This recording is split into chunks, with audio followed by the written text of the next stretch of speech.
Welcome to level 144. Oh, man. Kenny. What's up, Kenny?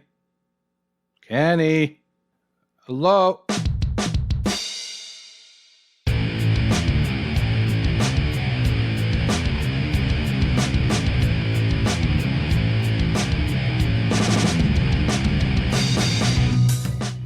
Hello there, ladies and gentlemen. This is Big L, and welcome to Achievement Hunting 101.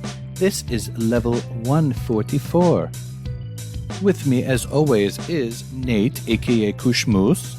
Hello! We have Korith, aka Rucker Gentleman. Hello, fella. And Kenny, aka Fufu Cuddly Poof, will not be with us this evening. So we searched high and wide for someone to replace him. If we didn't find someone, it would be quite the pity, so we found someone who is known for finding things pretty. Say hello to pTart, aka Sarah. Ah! Hello. Wow. What's up, everybody? How you been? Good. Been good. Been busy. Been good. Watched some movies this past week. Whoa. Adult movies? Very adult. I remember those. Well, I guess I shouldn't say movies. I watched the same movie multiple times. Really? Really? Was it Mortal Kombat? I will tell you that it is the new Mortal Kombat. I do recommend everybody watch it. And Vulgar and I may have met up for Mortal Monday yesterday and recorded a segment that'll be, actually it probably is live for patrons now. And yeah, we just talked about the movie and gave some thoughts, but it's very spoiler filled, so definitely if you care about those, hold off on it. But if you have a chance to watch it, definitely watch it. I'll just leave that at that. Now I'm confused because you said Mortal Kombat and multiple times. Yeah, I watched the movie twice so far. I plan on watching it more. Now, is this because you pulled a Corey and fell asleep? Or because you wanted to take notes? Or you enjoyed it so much you wanted to watch it again? So I made it through it without really falling asleep. So that is its first accolade. Mm-hmm, mm-hmm. Well, I rewound 15 minutes, okay? But it wasn't for lack of being bored. And I watched it a second time because I knew I was going to talk about it, and it's so good anyways. Well, it's good to me, and I wanted to watch it again. It's only in HBO Max for like a month. So I'm just going to get my fill of it. So you're going to watch it comes out, I guess. 30 times. I'll watch it at least 5. Now, and by watch, like the second time, I was playing Movie Now, and it was on the screen right here. So anytime there was a fight sequence, I kind of stopped what I was doing and watched it. But yeah. Is it a spoiler to ask you what your favorite fatality was? Yes, that's a spoiler. Okay. Yeah. I didn't see it yet. I mean, it would be a spoiler because there are fatalities. So I think that much is known. And they're so good to watch. Yeah. Without giving too much away from what you recorded with Vulgar, I just wanted to know, did you watch the original one? Oh, yeah. I've seen those many times. Okay. I'm a little biased because I actually like those movies. You even like Annihilation? Okay. It's not bad. So when you said Mortal Monday before, are you aware that the console version came out on a Monday that was called Mortal Monday, or did you just happen to say that? No, that was strictly for alliteration. Well, props to Vulgar, he came up with that. So he stole it from 1993, or I believe it was. I guess that's kind of weird that games came out on Mondays. Mortal Monday, September 13th, 1993. Wow, I was 13. So you were probably like -2. What year? 93. I was probably shaving. I was 3 or 4, depending on the day. So you were more in the babality camp. I guess. No, those weren't always in the games, right? Babalities, they were not always in the games. All right, no, sorry. That was at least like 3 or 4 games in, I think. All right, Sarah, let's talk to you. enough of this. Yes. Staring Corey's hair. I can't do it anymore. Sarah, tell us what have you been up to? I have not been watching adult movies recently, but I think most of you may already know that I am quite pregnant at this point, and due with our second child. Did you star in an adult movie? Oh, he almost did a spit take.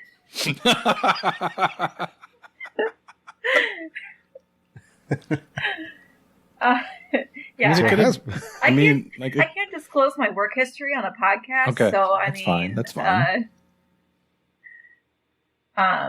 But yeah, we are having a second baby boy. He is supposed to arrive July 6th. So yeah, that's the. Congratulations. That stuff's not important. What have you been playing, Sarah? Oh, what have I been playing? Well, we didn't ask Nate how he was doing.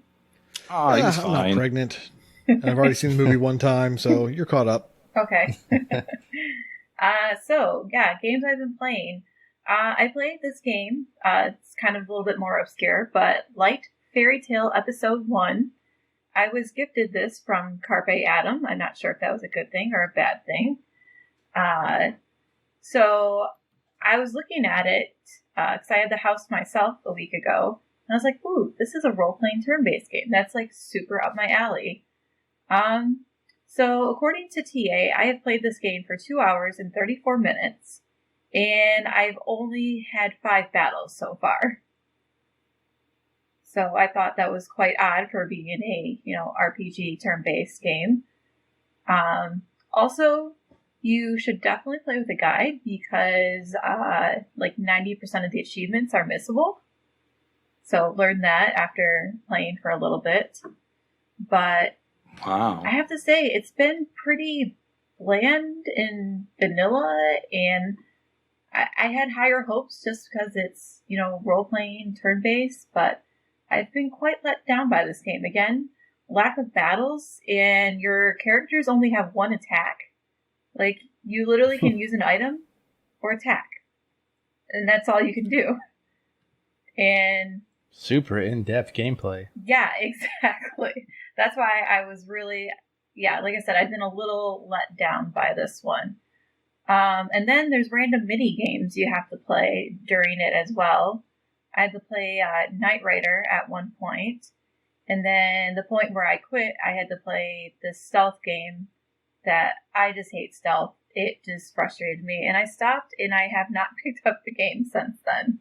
So, yeah, and looking at my friends list, none of you guys have played this. So, well, yeah, I have it installed. It's probably about to be uninstalled with your reigning review there. Like I said, I wanted to like it because, I'm like, oh, it's 5 to 6 hours. It's going to be a fairly simple, typical RPG like Faery. That Nate, have you finally completed that yet? Faery Legends of Avalon. I was kind of expecting that. I was gonna mention that. I was gonna say, if you want a game that has more than attack and item, try playing Faery Legends of Avalon. It makes fairies way better. Oh yeah, this is subpar to fairies.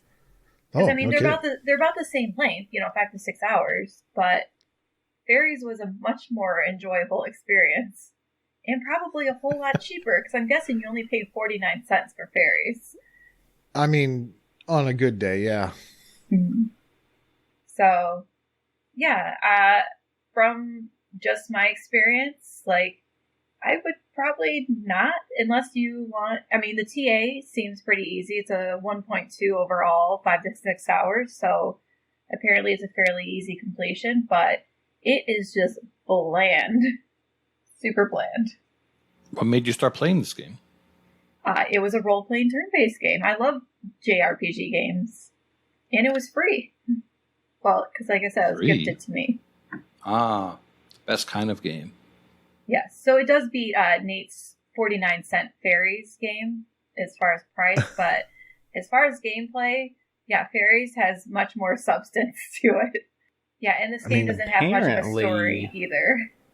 Well, maybe it's all in episode 2. Apparently there's an episode 2 on the horizon. When was that posted? It says quarter 2, 2021, so it can be out in 2 weeks. All right, Sarah. Before you come on next time, you need to get to the end of the game and let us know if there's an amazing cliffhanger or something like that. Ooh. Okay.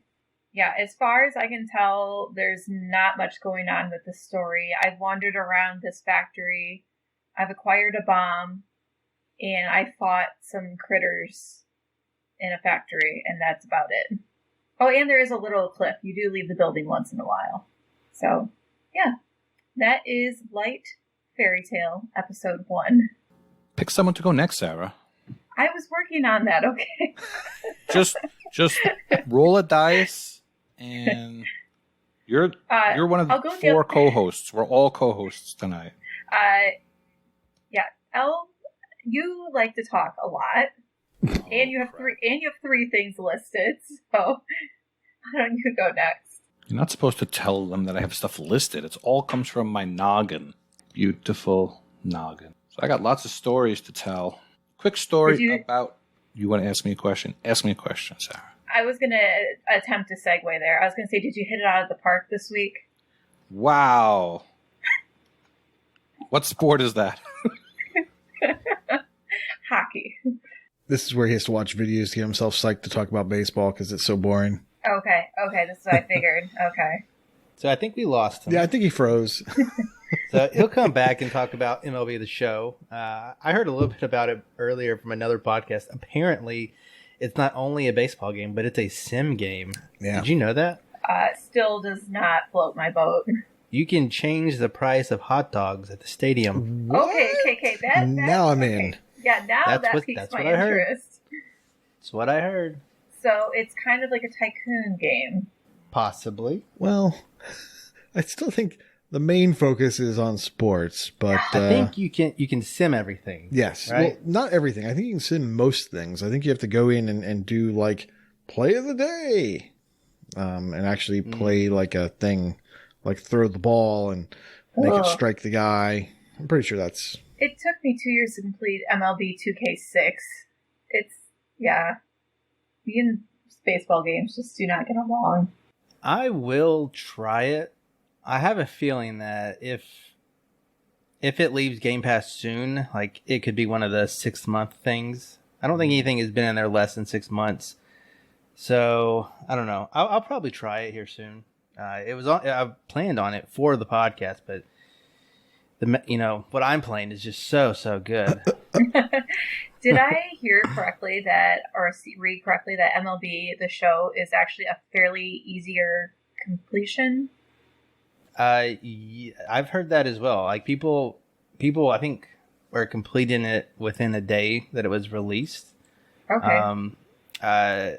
If I use the magic of the internet, I can tell you that 131 people have already completed it. So it's definitely doable. It says 25 to 30 hours on the site estimate. But it could be down to 15 to 20 based off some other people's estimate. So I don't think it is actually pretty hard at all. Somebody who is a hardcore baseball fan in the Discord, Akaraba, I believe, he got it like super early, and he was complaining in a sense, like not like the game sucks or anything, but he was a really big fan of baseball and of the game. And so he got it early, and he just wished the list was actually a little bit more difficult, a little bit more time consuming. So I think if you are not like super great at sports games, this one's probably not that bad. Okay. Yeah, I of course I don't know all the details, but it doesn't seem that bad. I think the grindiest thing is the collectible for signatures. Where you catch the ball and you have to go in and get it signed. I think that is the most grindy. Okay. So I don't get achievements from raising the hot dog prices, though. I don't think so, unfortunately. That is unfortunate.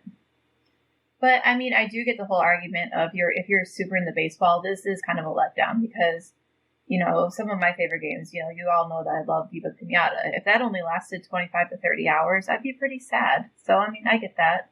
That's just a tutorial in that game. Oh, welcome back, El. We were just lamenting about all of our baseball knowledge while you were gone. Oh, you guys have excellent baseball knowledge from what I remember. Yeah, we talked about hot dog prices. Hot dog prices, yeah. What is your experience with MLB The Show this past week? Well, I was listening to what you were saying. The other thing with what Akaraba was saying is he actually bought the collector's Super edition. Deluxe. Yeah, so that's probably like $90, $100. I was looking at the it's 100. current next gen bundle. That's only that's $100. And I think with that you could play it 4 days early, maybe. Yeah, that sounds so right. he did, and I think 6 people had it completed already. So completely What? completable on Game Pass. The other $40 worth of content, is it skins and other? What kind of skins would there be? I'm not sure. I don't know what extras you'd have in a baseball game. I mean, relish, You get chopped let's see. onions. Oh, you boy. you do get a skin. You get a Jackie Robinson bat skin, 2 diamond choice packs, 5 gold choice packs, a ball player equipment pack, and 10 the show pack. So I guess that's equivalent to like FIFA. Oh, and there's other stuff apparently. Double daily login rewards. Look at that. Ooh, and So there must be like some kind of loot box based online portion of the game, I would imagine. also, PlayStation will donate $1 for every digital deluxe edition sold to the Jackie Robinson Foundation. For every $100 you spend, we'll donate 1%. Yeah, that's up. Only if you buy this, super expensive edition for extra skins. Also, face your friends on the PS4 or PS5. Yeah, so before I had my technical difficulties, I was going to say that the first thing you see It when you says put up enjoy this game... revamped franchise in boy. March to October. That has nothing to do with the hot dogs. I got excited when I saw the word franchise. I mean, we were talking about wieners before the show. So when you turn on MLB The Show, the first thing you see is a PlayStation logo, which is very weird. So the game, of course, has been exclusive to PlayStation for probably, I don't know, a decade now, probably more. It's got to be like 50 years, yeah. 50 to 100 years. Yeah, 50, somewhere in there.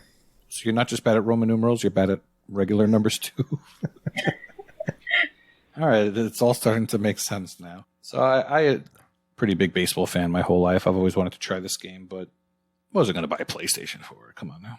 The first thing you'll notice when you turn on the game also is that there are a lot of options. You're like, whoa, what do I do first? Turn it off. So, wow. You're going to get yours real soon. So one thing that Akaraba was talking about was something called moments. Now, I really love this mode. It's called Moments. So basically, it takes moments throughout history, and you get to recreate them. So it'll be like Babe Ruth's called shot, hit a home run here like he did, and then they'll have moments that happen during this season, and they put into the game as the season goes. So it's really cool. And there's actually a daily moment. So Akaraba was complaining yesterday that this is the one, it involved Roberto Clemente, and it was in black and white. He's like, I didn't pay for this game to see it in black and white. I'm like, dude, most people would think it's cool that the old time games are in black and white, but you'll have like get a hit with the bases loaded or get a home run in this situation, and you try to recreate that. So I think that mode is fun. I saw something about there was a double XP weekend. What? I'm still not sure like why you would get XP in this game and what that goes towards. So as I keep going, hopefully I'll learn about that stuff. I played an exhibition game against my son. That was fun. There's different pitching modes and different hitting modes. So for both pitching and hitting, you can use the analog to throw the ball or to swing the bat. But most people who played games growing up will probably not pick those. They'll just pick the old school ones where you just kind of like point and pitch, or you just swing when the ball comes and hope for the best. The graphics are amazing. So I, of course, played as the New York Mets. They're so good, even though they lost tonight. So Jacob deGrom's pitching, what would you call it? I guess a pitching stance. The way he pitches is very accurate, and Citi Field just looks amazing. It looks just like the real thing. So all in all, I guess if you're a baseball fan, you're going to enjoy this. Now, the easy list might actually appeal to people that were on the fence, pun intended. It's in Game Pass. It's free. Give it a try. The one weird thing, though. So let's say that. Real quick. Let's just say that this leaves Game Pass in 6 months, and you're halfway through, or maybe even you're done with the achievements, and let's just say that you can get 20% off of it. Or would you buy it? Is it that good? Not undecided yet? Not have enough time? Undecided for now, but I would imagine for $20-$30, it's definitely a must-buy. I mean, I think as it is, it's one of the top-selling games right now on the market. Even with Game Pass. What was I going to say? The one interesting thing, I'm curious to get your guys' reaction on it, is the fact that people are boosting this game, like, a few days after release. What's the hurry, guys? I don't know. To each their own. I mean, it's the same people that that are running to buy a Zidlon game that has an exploit left in by accident, and it's going to be patched very, very soon. By the time this podcast comes out, but people are going and buying it now so they can. It's not get the that stuff same. done. This is a good game. Kind of the same. This is a good game with a budget and standards.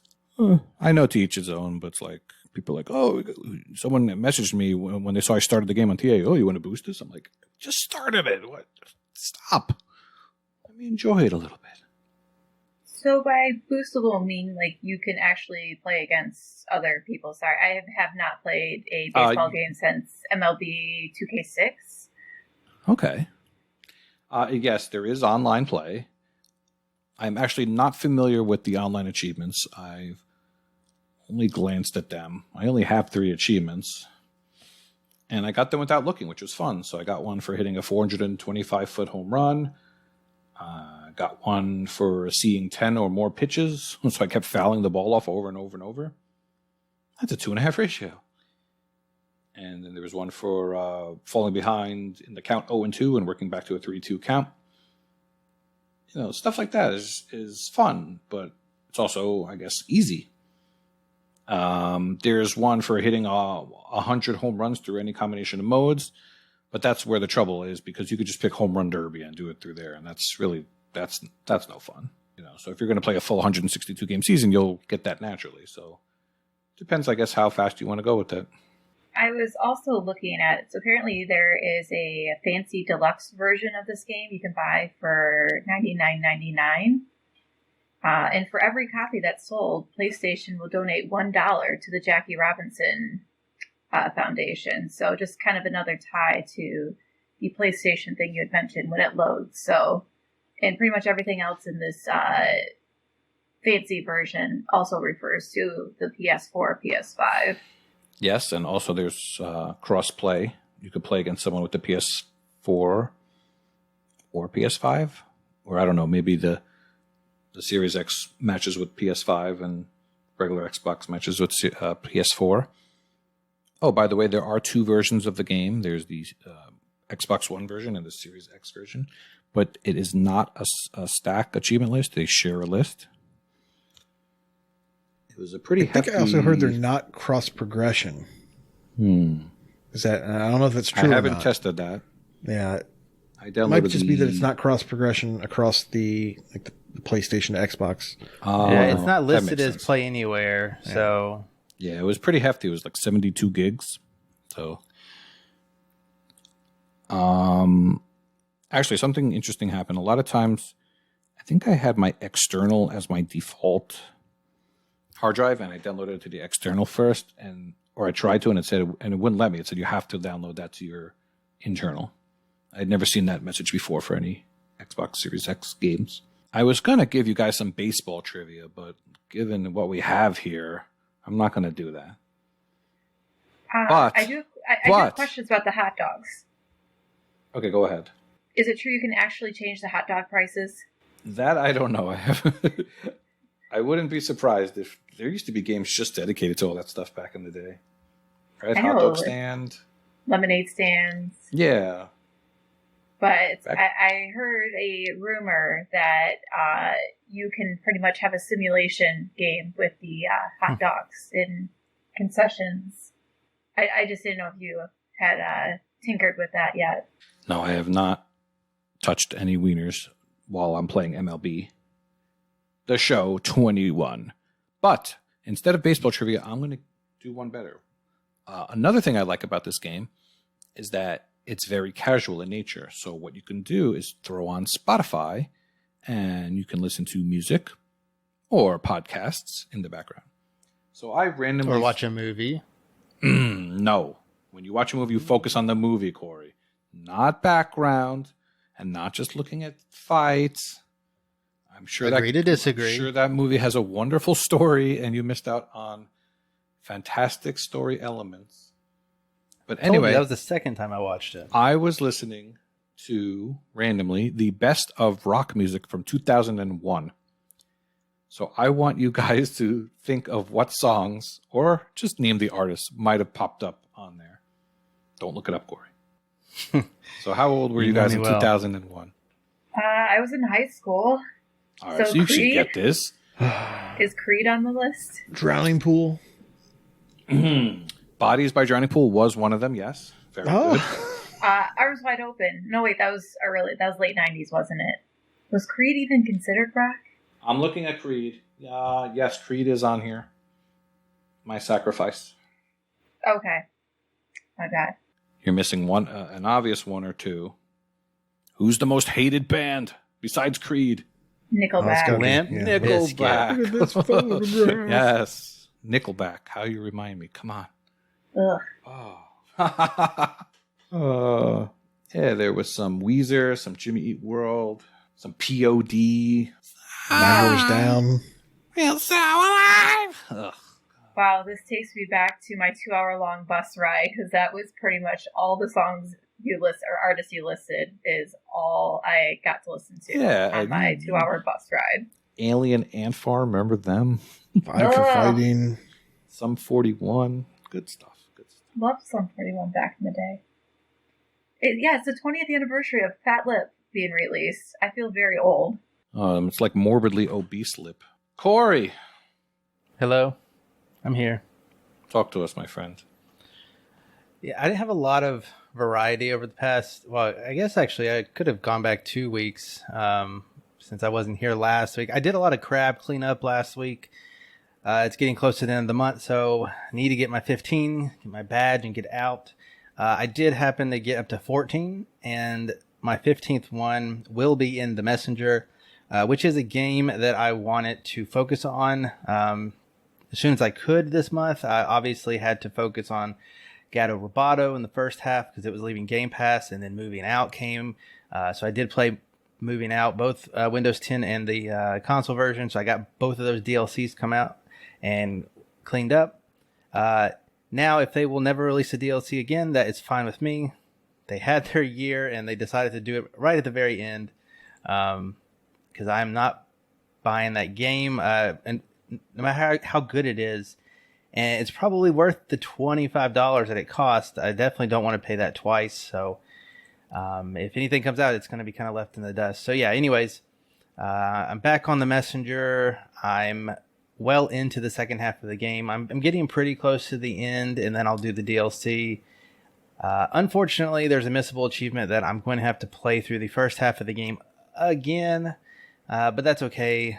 Shouldn't take me too long to do that when the time comes. I'm going to just save that for the last achievement. So it's been Cleanup City. I did play one new game, but I'll talk about that later because it's actually coming out really, really soon. So what are your thoughts? Like, you don't seem to be in love with The Messenger like some people are, unless I'm mistaken about that. I love the gameplay of The Messenger. I don't really care for, like, it just feels like a different kind of Metroidvania.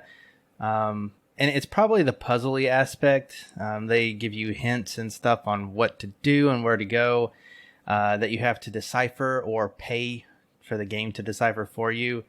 I'm just being honest. I'm using a guide just to tell me where to go because it's that part's not really up my alley. I mean, I have already played it once, but I can't say that I did that whole thing 100% legit either. When I did it the first time, I don't know. I really like the gameplay and the platforming is top notch. You have to do a lot of backtracking, or at least I do. Maybe I'm not doing it in a very efficient manner, but I'm going through the same areas over and over and over, and it's, after 2-3 times, there's no challenge. I already have every upgrade, so it's, I don't know, a little different. Is this the one without a map? Maybe. Yes and no. There is a pivotal moment in the Messenger. People kind of refer to it as the halfway point. Up until that time, you would never even think of it being a Metroidvania game because there is no map and it's completely linear. There might be a point in time where that changes, but yeah, it's too good of a story for that part at least to spoil. So Yeah. So yeah, basically I like the Messenger, but it's not my favorite in terms of backtracking. Some have said they don't know where, they just get lost and don't know where to go, and the game doesn't do a great job of telling you where to go. I mean, I would agree. I got lost. That's why I had to look up a guide originally. But as far as platforming goes, it's you can't get much better. It's really good for that. Yeah, I haven't played it myself, but I've seen plenty of streams. Yeah, we are suspecting that it might be coming up on the Game Pass hit list here soon. There's no indication that it's going to leave, but I don't know how Koosh does it. Server closures and Game Pass removals. I've done it an entire month of April, and it's not my favorite kind of grind. Yeah, it's best when you don't do a whole bunch of stuff all at once. You pick one, maybe one. Yeah. For this one, I was, counting the moving out stack. That was 3 games that I had to play very quickly. That was not on my schedule, so it kind of pushes things back and things like that. But it does give you motivation to finish it. I'll give it that. That is true. I finished moving out before we recorded today. Thomas and I finally sat down and finished it. Yeah, real quick on moving out. It could be improved a little bit, mostly for the fact that they could tell you the dang objectives the first run, so you don't have to do more than that if necessary. There's definitely some objectives that I don't believe the DLC had any that made you do 2 runs if you were that good, but there's some things that's like, did it count? I don't know if it counted. And then you finish the level like, crap, it didn't count. And you got to go back and play it. And luckily the DLC is like 13 levels, so it wasn't too long. It was enjoyable enough. I feel medium about the DLC levels. I feel like I just enjoyed the base game more. I know Thomas wasn't a huge fan of some of the DLC levels, especially the water levels. And we struggled with the very windy puzzle as well. But we played the entire game 2-player, local 2-player. So sounds hard. I think it did make it a little bit more challenging. Like, are you still married? We are still married. Okay, so it's not that bad. Yeah, we're still married, and so yeah, I don't even know what the 1-player experience looks like, but I'm glad I played it 2-player because Thomas and I, for the most part, enjoyed playing it. However, there was definitely those moments of, what are you doing? Tempers get a little flared, and but yeah, because some of them, I feel like we made it harder on ourselves by having 2 local players rather than 1 player controlling everything. But yeah, we were able to make it work. But yeah, did you play with any assists on? Of course. Okay, I don't know if they had any with co-op, but there's obviously some things that you can't move with 1 player, like a big couch. But at least with 1-player mode, or maybe it was an assist, they make that super easy. And I couldn't even imagine, like, the biggest one is probably just having the stuff disappear when you drop it off. Like, that would suck to play Tetris on top of that. Top of getting everything. Yeah, and one of the assists that make the gold easier to get. And yeah, I could not imagine playing this game in its pure and original form and being able to fairly easily get the achievements. But yeah, I mean, it was like I said, you can play local co-op, and both of you both of our profiles popped everything as it went Right. along. Yeah, that's the best part. I have done He it. doesn't know what local co-op is anymore. I but- played it with my whole family, 4-player co-op. I'm really surprised you haven't played this one, Ella. I was looking through my Should you not list hear me before again? the show. And yeah, and this would be a fun game for you and your family. Or at least you and your son. Am I ignoring you again? Yeah, he definitely said he played it with his family. Oh, sorry. Can you hear me? I can hear you this time. I'm sorry. That was selective hearing before. Oh my goodness. So yeah, I agree. This will probably be the last time we ever talk about movie now. So if you missed out, sorry. But yeah, But- even if you're playing 2 players, if the other person was getting in the way, couldn't the other person just kind of idle? Stop. Yeah. Stop moving. Stop moving. But there was some stuff that was definitely easier just because there's 4 people. It just sped up the process. But then if you had to do stuff like not break a window, there's more moving parts and flailing arms and stuff. So it's easier for the actual deliveries, but not for some of the objectives, I think, to have more bodies. All right, Nate, Yeah. you've been very quiet. What have you been up to? Oh, while you've been talking, I've been playing Bloons TD6. Oh my gosh, I'm that so about excited football? to hear you talk about this. Is it about football? I don't even know what that means. When I see TD, I think Uh-huh. of Oh. touchdown. When I see TD, I think tower defense. This is Ah. Bloons. There's no A between the A or between the B and the first L. So it's just Bloons. BLOONS TD6. Yes, Now, I'm very excited to hear about this. I was a huge fan of the Ninja Kiwi games back in the day. now I've played none of their Bloons series, and by the looks of it, there's only 2 of them. There's Bloons TD5 and TD6. I thought there was more. I thought there was stuff on the Windows Phone, but I guess not. So this is tower defense, and you are towers, and you are fighting balloons, which are known for destroying towers.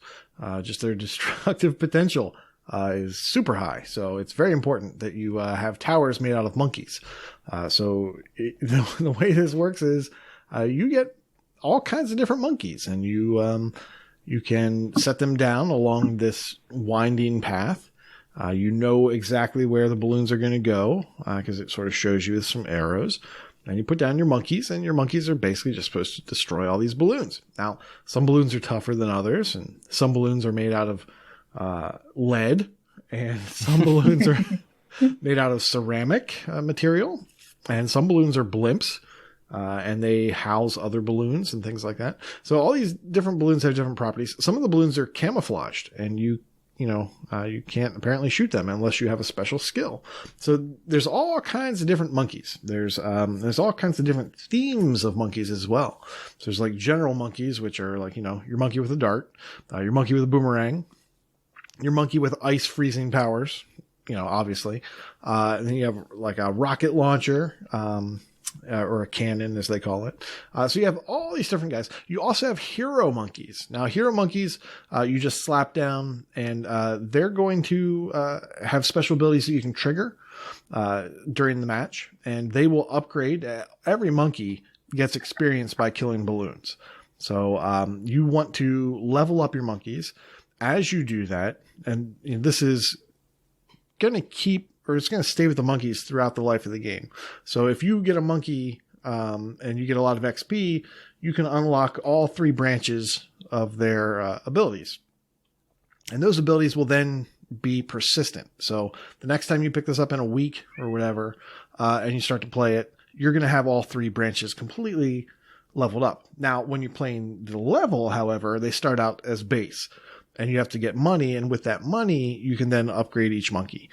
So you just have to, balance, okay, well, what type of tower do I want? What type of monkey tower do I want to do this? It's fun, but it's really easy to get overwhelmed. There's like a fast forward mechanic, like, as with all tower defense games, there's normally a fast forward mechanic, so you don't have to sit there forever and watch these things go.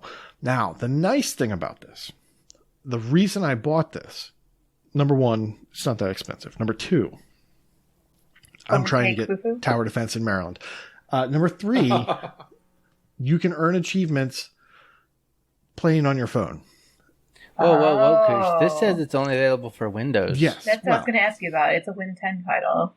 Well, let me tell you. What you can do is you can play on your phone. You won't be unlocking achievements on your phone. However, when you go back, assuming that you're using the same profile, your progress on the phone will be transferred. It's saved to a cloud save. It then gets picked up by the Windows game, and any achievements that you've earned since the last time you played will pop. So that's how you're earning achievements. You may not be getting them as you get them, but when you come back to the PC, you can pop them. So people who like to preload, for instance, could buy this, get it synced, and then just play on their phone exclusively for, I don't know, a year or 3, because this game is grindy. It's very grindy for the top tier stuff. And I think that's true of a lot of the Balloons games, which, like I said, it's the first one I've played. It is definitely very grindy. I'm okay with that. I'd like the completion. That would be cool. If I don't get the completion, I'm not going to be too troubled by it. But this is just a fun thing where I know that if I have some time, if I've got my phone with me, I can be making progress towards achievements, or if I'm lucky, I can be earning achievements. Otherwise, I'm just slowly chipping away at it, and it is fun. Yeah. So, Koosh, Yes. this is on my phone, but it costs $4.99. Well, let me tell you, I use an Android device. And by giving my personal information away to Google, anytime they ask me a question, I can earn money. And therefore, my phone version of this game cost me 0 real bucks. It was all money that I would have put into things like Gears Pop before. So this game, just, on the phone was free for me because of those programs. But on the Xbox, yes, it's $10. I'm So sorry, it's actually- on Windows 10, it's $10. So it's So actually it is cheaper. 2 purchases. Yes, there were 2 separate purchases involved. One, like I said, was done with credit, and the other was done with real money. And I was looking up Balloons TD5, and I think you're right about the grind, because that one is a 125 to 150 hour game. Yeah. Now, I don't know. I don't think 5 has that kind of cross save thing. I don't think it does. Now, the way the cross save worked for me, I had it on my phone and I was playing just to kind of check the game out, because I was like, at this point, do I want to even buy it on the PC if I end up not liking the game? So I got it, on the phone first, started playing it there and said, I do like this. And then what you do is you basically just tie it to your Google Play, or an email address or Facebook or something like that. I think I did my Google Play. And then in the setup of that app, or the about for that app on your phone, there's a little code.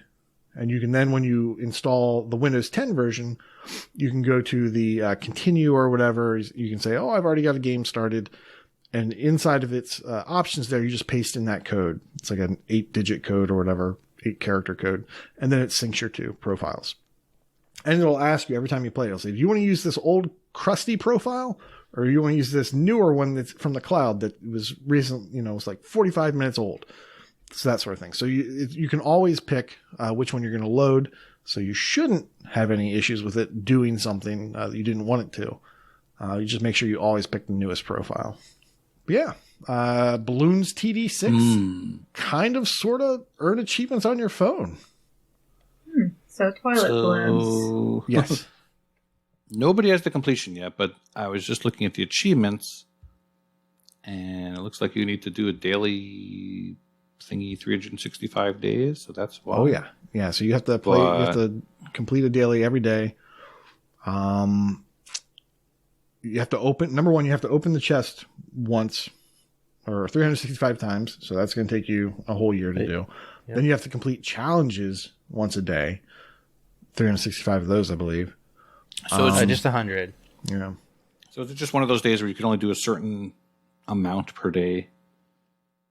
Well, for some things, yes. You can play as much as you want.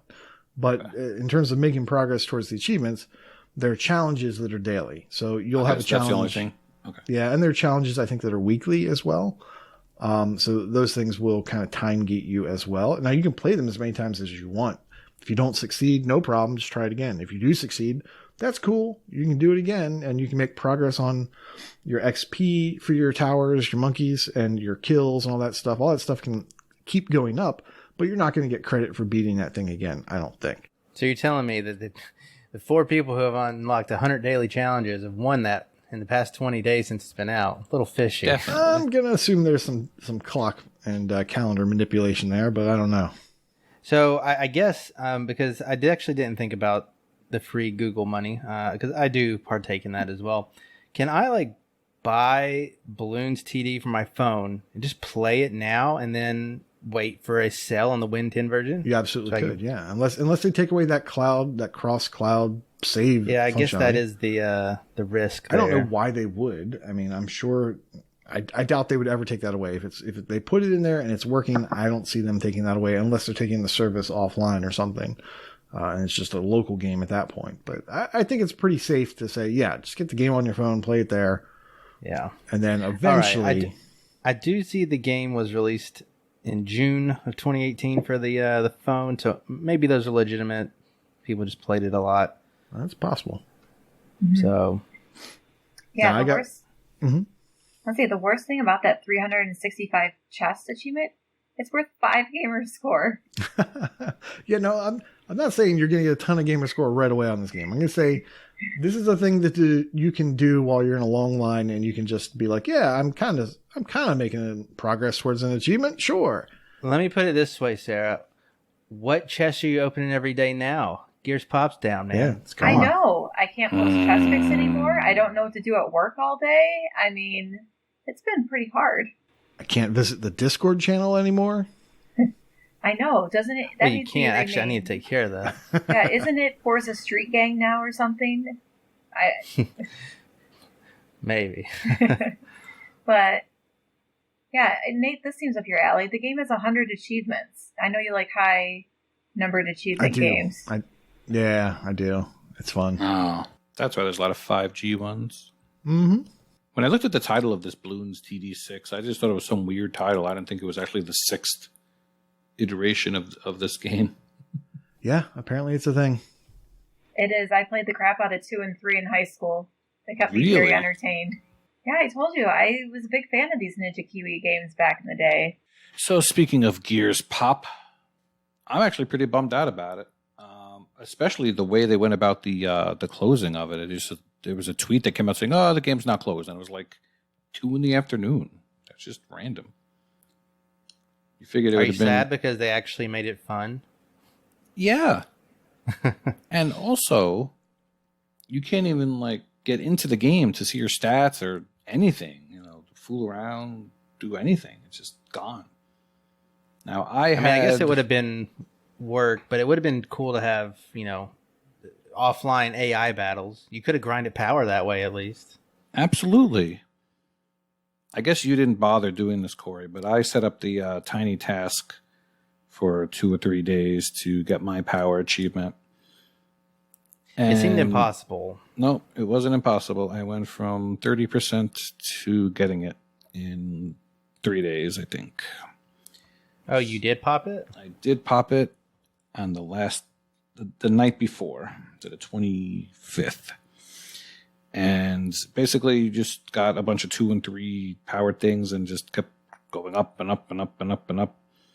And you had to make the tiny task close after each battle so you wouldn't mess it up and keep going back in. And on top of getting the power achievement, I went from like 150 wins to like 450 wins. So I guess if I had started doing that a few weeks before, I could have maybe gotten seriously popped. But, oh well. It joins the Plants vs. Zombies graveyard of muffed completions, as they say. But I thought it was a fun game. Yeah, Nate, you finished it, right? I did, yes. Once they made it easy enough to get the last 3 achievements I needed, 2 or 3, then yeah. I was all in. When did I get it? A couple weeks ago. Oh, sorry. I was asking Corey if he made it. Oh no, I got the max pin. I got the level 20. Very, like the second day that they did the big update, and then I got the gold pretty quickly, and then that left me with the power achievement. And seriously, and there was no way. I think I had to win like 800 matches, and there's no way that I would have got the power stuff as well, because I was only like 20% of the power. Well, no, maybe 40%. And that was, that's 50, 60 hours probably. So after I did that, I just played for fun, and I did really well. I won most of my matches. It did get fun after that, but it just seemed too unlikely to get to completion, so I didn't worry about tiny tasks. I saw people doing it, but I was a little surprised that you unlocked it in just 3 days. Kind of makes me wish I would have looked into it, but it almost makes completion. It kind of doesn't matter. Yeah, it almost makes it hurt more to have the one achievement missing. Sarah, now I have to ask you, since I haven't asked you, how much money did you put into the Gears Pop? I put in $20. Okay, not so bad. Not enough money to keep them afloat, apparently. No, and it was, excuse me, it was way back in the day, and that was when I actually popped seriously, because that was the only thing I was missing, was getting to Gold League, and that kind of pushed my team up enough to where I can consistently start beating people. So I think it was back in like October of 2019 that I got that. So you got pins with it and made your team stronger. Yes. And I was able to get $20 was not a lot. You did not get a ton of stuff. I got very fortunate with what I opened. I got I got a ton of Kate pins, and she pretty much just raffle stomped everything and led me to victory. I'm pretty sure I put in more than that, but I never got lucky with my pins. Like, I remember when Ram came out, and he was like super OP. Never got one of those. In fact, I almost hit... I definitely hit level 20, and I almost hit a max level pin before I even unlocked Old Man Marcus. Really? That's crazy. He was the first legendary. Yeah, never got him.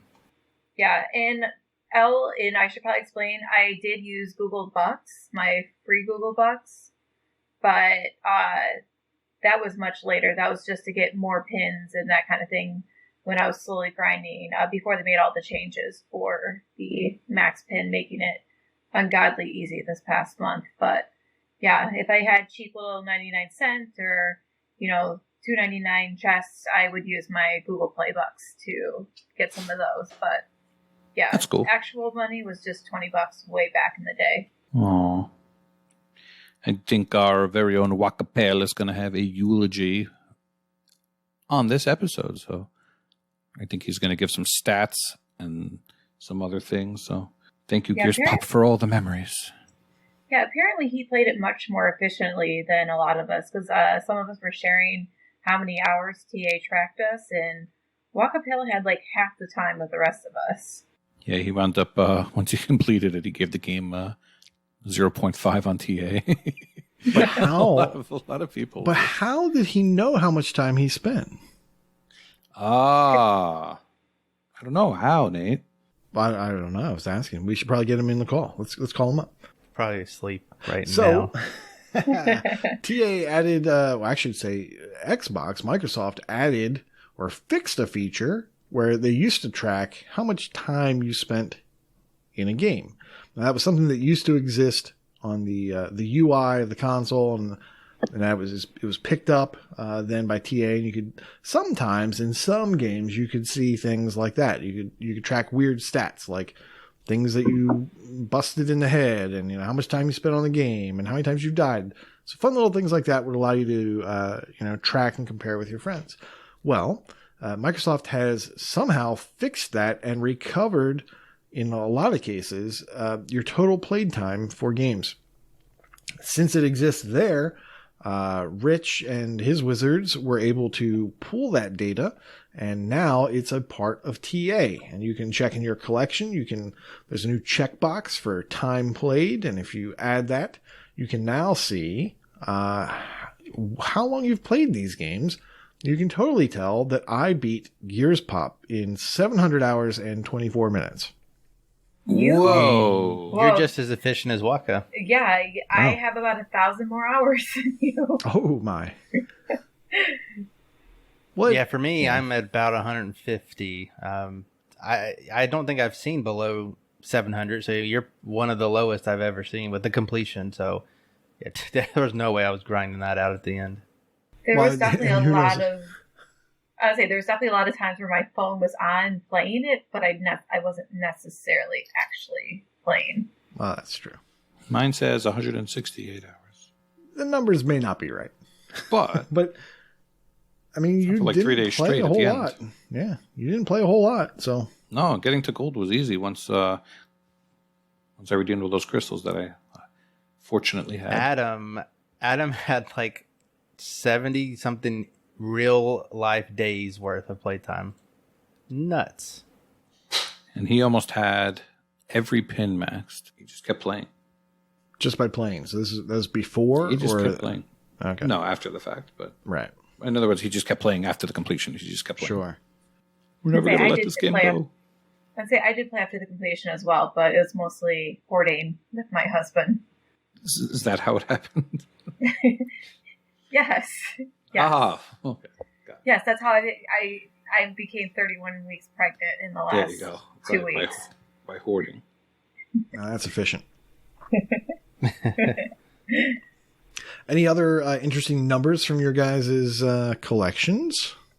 Well, you told me not to look, and we were going to play fun games. Well, I thought we were going to, but then we batted that around a little bit. Corey didn't like it, so we couldn't do it because you can still do it for me. We can try to guess that Elle didn't really spend 500 hours in Borderlands 2. Son of a 500. Am I overshooting? I assume my number one's going to be Halo, Master Chief. My number two is probably Titanfall, but I couldn't even guess any others. Do you have any guesses what those hours might be? Not at all. Do you have it up somewhere? Not. All right, you look that up. 600 hours. I didn't have too many surprises. Destiny is the top one. It's at 944 hours. It's about 300 hours more than I thought. So I don't know about that. And then I was looking at some other things. Clicker Heroes is obviously up there, and haven't even completed that, and that's almost at 300 hours. Recore seems like a lie at 164. I think there was a lot of times when that was just paused. Agents of Mayhem, I do remember this one from back in the day. 148 hours probably seems close to right. If you recall, there's a weird mechanic in Agents of Mayhem that had the what was it called, connected contracts or something. Did you did play this one, Koosh? And it was a weird mode that was very time gated, and in order to like join somebody, you had to leave your Xbox on or something. I don't really recall too much. I remember I was at work when that popped. Nowhere near my Xbox at the time. So yeah, I didn't see a whole lot there that was super surprising. Unfortunately, a lot of stuff, like I had almost 19 pages worth of stuff that had no playtime. So it was kind of interesting to try and see what my quickest completions were. Definitely some that were off, but cool feature nonetheless. So yeah. Anyone want to take a stab at what my number one? Gems of War. Yeah. Gems of Snore. Yeah, by a long shot. Yeah. Do you play Gems of War every day? Yes, I do. Well, that'll do it. You kind of have to. Yeah. I have guild requirements to meet, which I don't always meet them. They drop me down a tier. Then I have to, okay, I'll do it. And no, I don't even look at my job every day. But I mean, I maybe play 15 to 20 minutes a day. Like I do the bare minimum to stay in my guild and take advantage of like the daily things that you can get from the game. Because I mean, I could just grind and grind and grind. I mean, I have 2 achievements left in the game, and it would just be a lot of soul grinding to get the medals achievement. And then the other one I have left is the leveling 5 kingdoms to a power level of 15. I have 2 of them. That one will come soon enough with time, but that requires doing a lot of pet rescues. So, but thankfully my guild has a decent amount of pets. It's just, yeah, I'm not on there when every pet is available. Just looking at my list, some fun things to point out. World War Z, 79 hours. And that's, for the most part, played with my group of 4. But some of it was level grinding because you could just go and get money and stuff. Agents of Mayhem, since you mentioned that, was 81 hours. I don't think I did any idle boosting on that. Oh, wow. Let's see. Gems of War, I got roped into trying that out and for 86 hours. Just a trial. Just a quick trial. Rayman Legends, which a game I love, 87 hours. That was all just constantly grinding to get that, the times and the medals and all that. At the end, let's see, the True Achievements app. I turn on apps just for giggles. That I had running for 93 hours. So I guess there must have been like the side. If you remember when the Xbox had that little side app you could have. Snap. I must have had it snapped. Yeah. Then it must have been there. Speaking of boosts, Evolve, 103 hours. I did a lot of that solo. Mad Max, which was recent, was 108 hours. Assassin's Creed Unity, 111 hours. That doesn't sound right. Immortals. Oh, go ahead. Immortals, Phoenix Rising, all played. Some of it might have been my daughter. Some of it might have been just sitting there on the pause screen. 113 hours. Bingo, 120 hours. You mentioned it last week.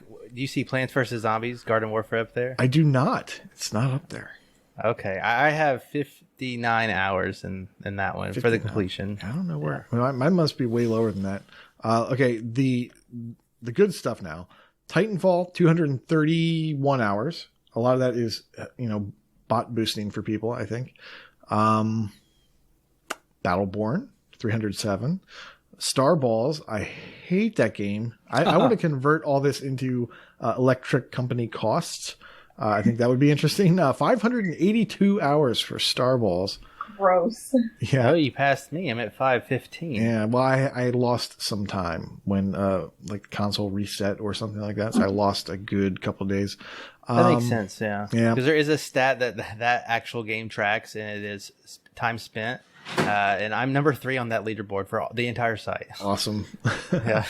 The last thing I'll mention, it's just interesting to me because we do a lot of video streaming, of course. I'm surprised that Hulu is my top app.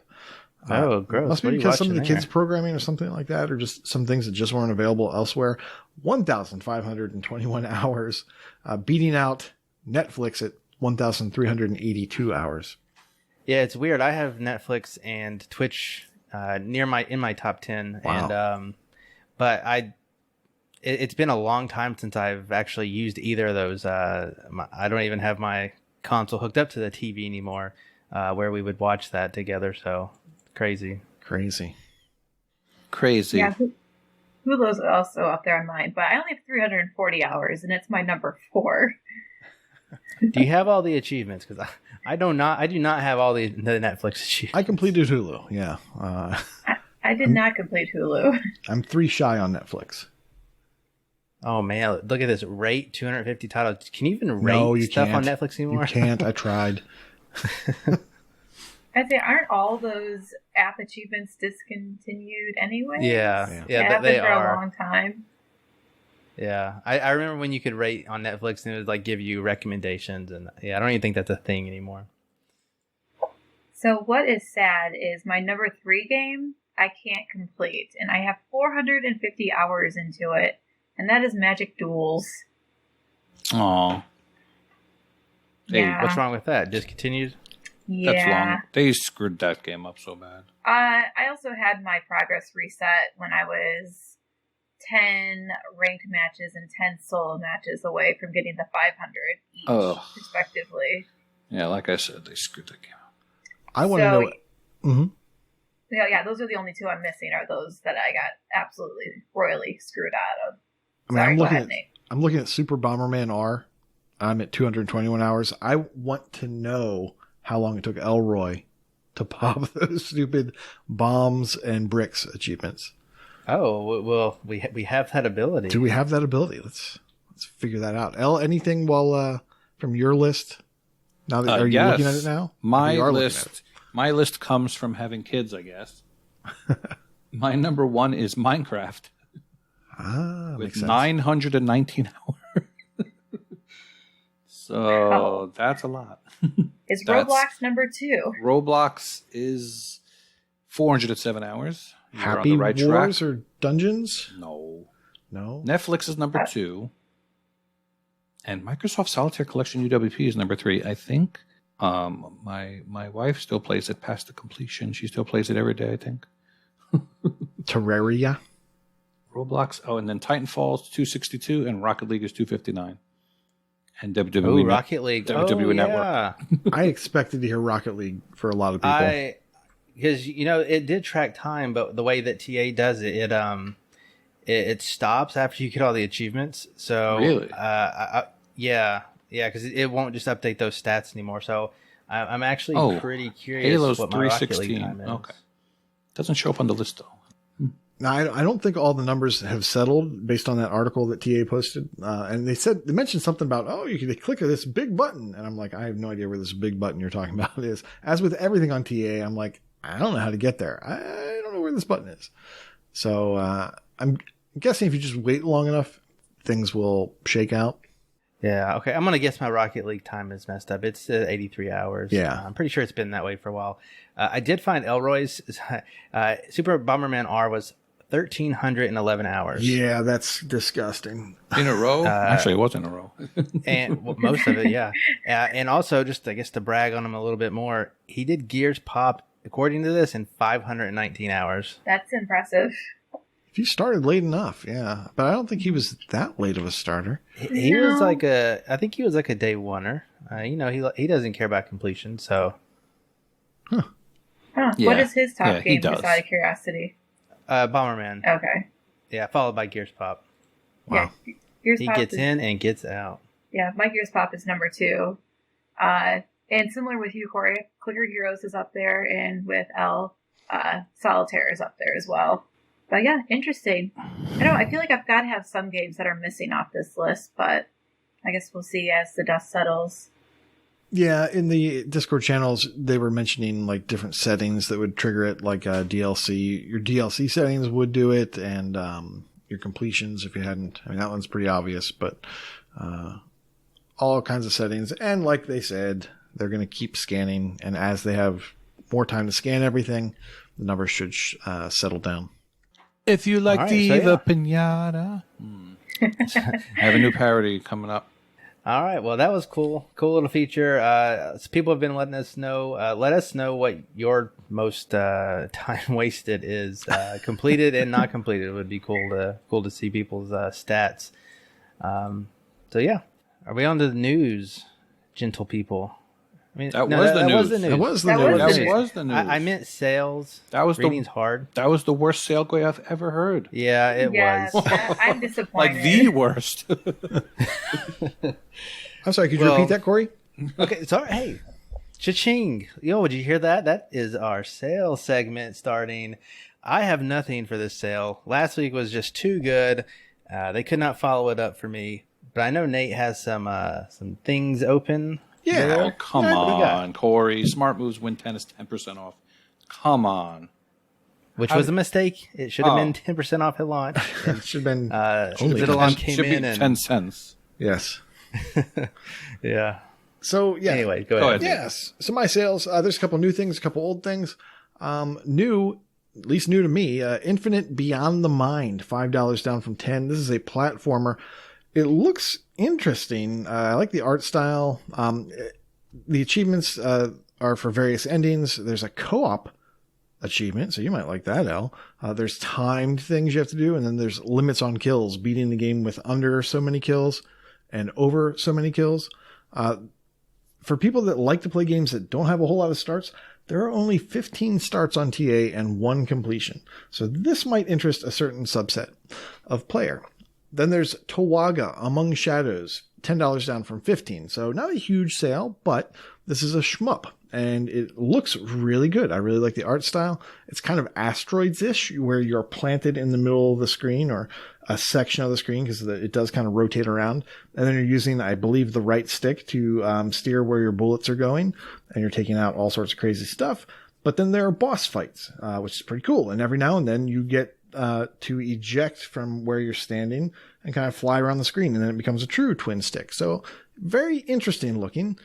There's only 65 starts on this game, so also another kind of, low pop game.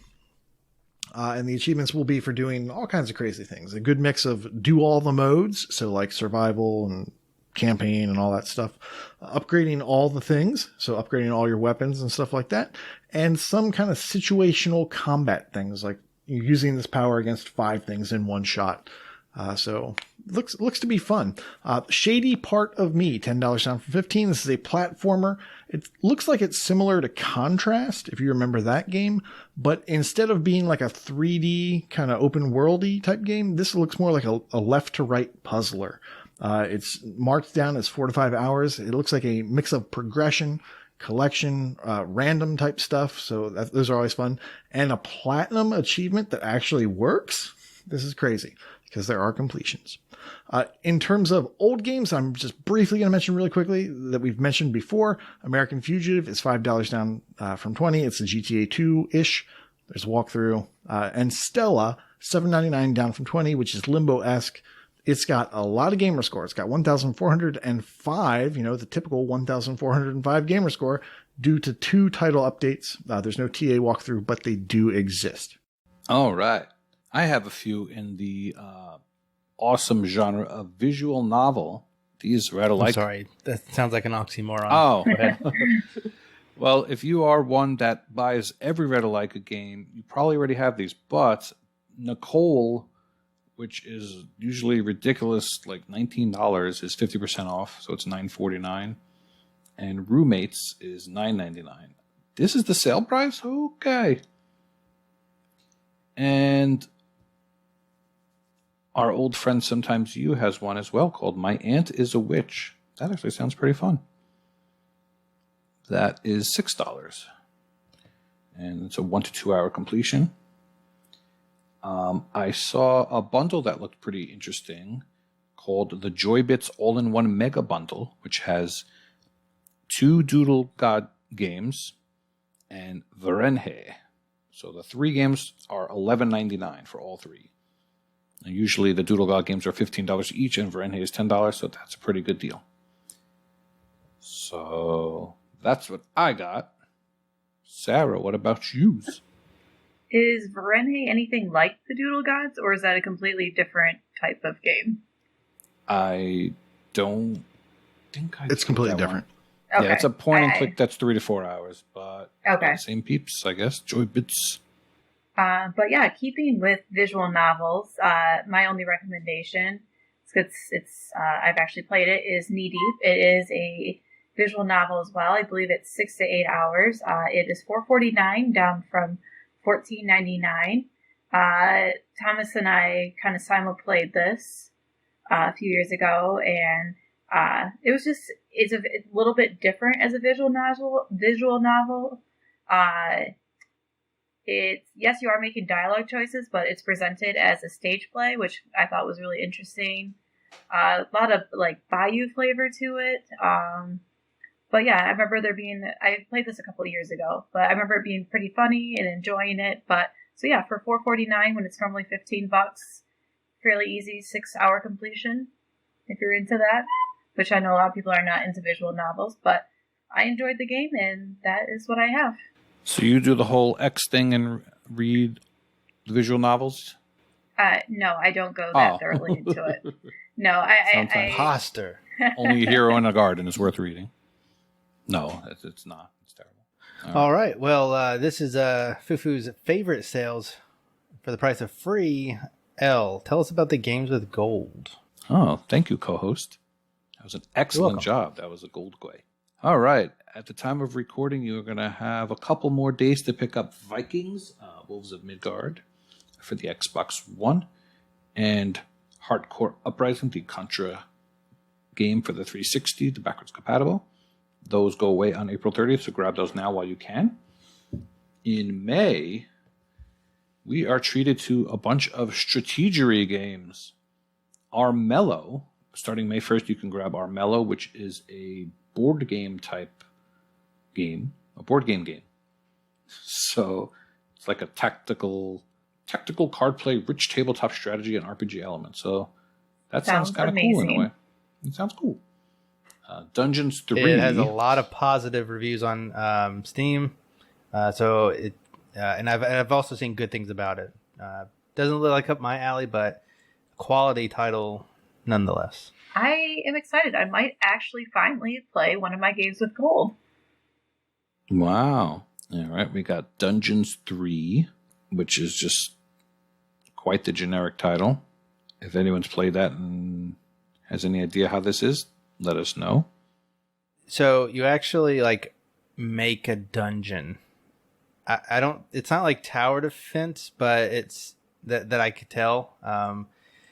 But like you set up different set pieces of a dungeon, and that's as much as I know. Waka and Fufu Poof both said that it tries too hard to be funny. I can kind of see that based off the trailer. But yeah, it's being like, if you look up other games like it, Tropico and Railway Empire is similar games. So kind of looks like a management type game. TA classifies it as simulation strategy. Yeah, that's probably a better definition, but it's a dungeon sim apparently. Yeah, don't get it confused with Dungeon Siege, which is what I had been doing. You're going to be disappointed if that's what you're expecting. All right, so both Armello and Dungeons Siege are sitting at a 40 to 50 hour estimated time. We'll go with that on TA. And then our 360 titles, Lego Batman from May 1st to May 15th.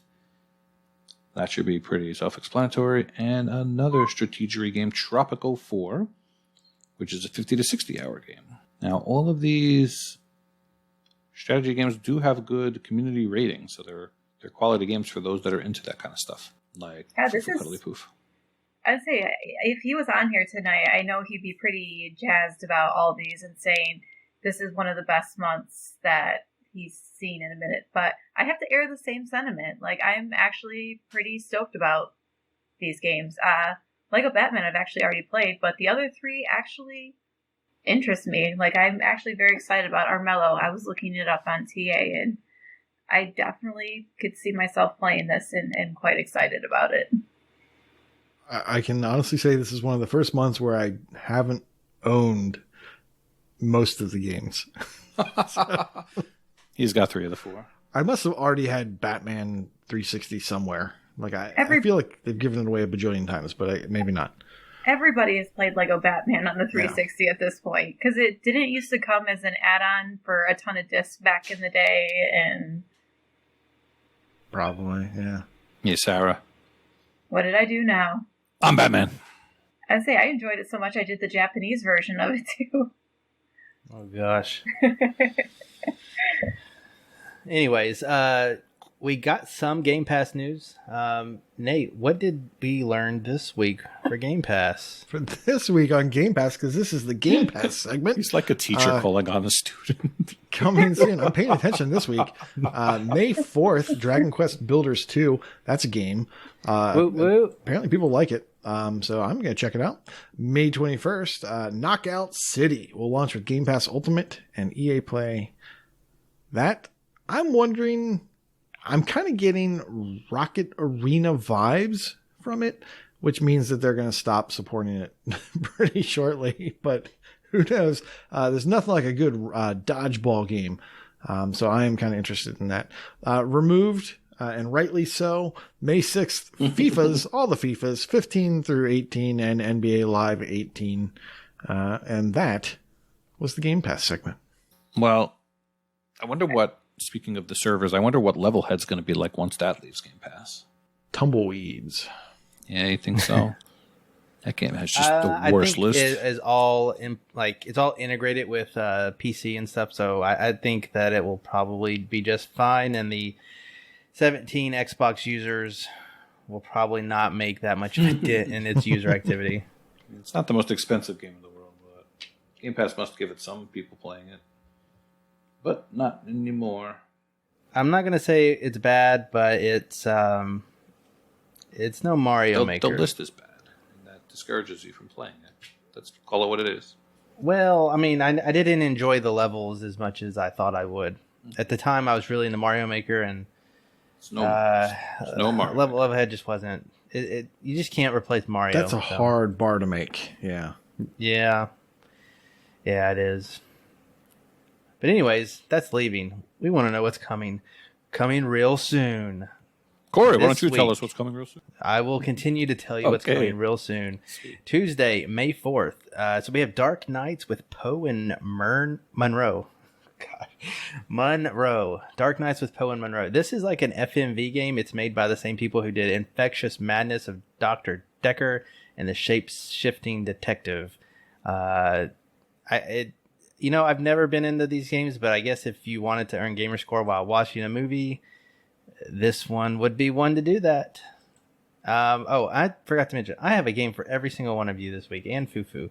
The next one up is one I would give to Sarah. Well, maybe one of them. Definitely Fufu. It's called The Colonists. You have a team of robots, and they're trying to fulfill their dream of becoming human, and so they're like doing these tasks, and you're managing them like on a very granular level. So big into management. I think this one will actually be really highly reviewed by people that like that genre. So that's Tuesday, May 4th, along with Dragon Quest Builders 2, which Koosh mentioned above. Actually looks pretty cool.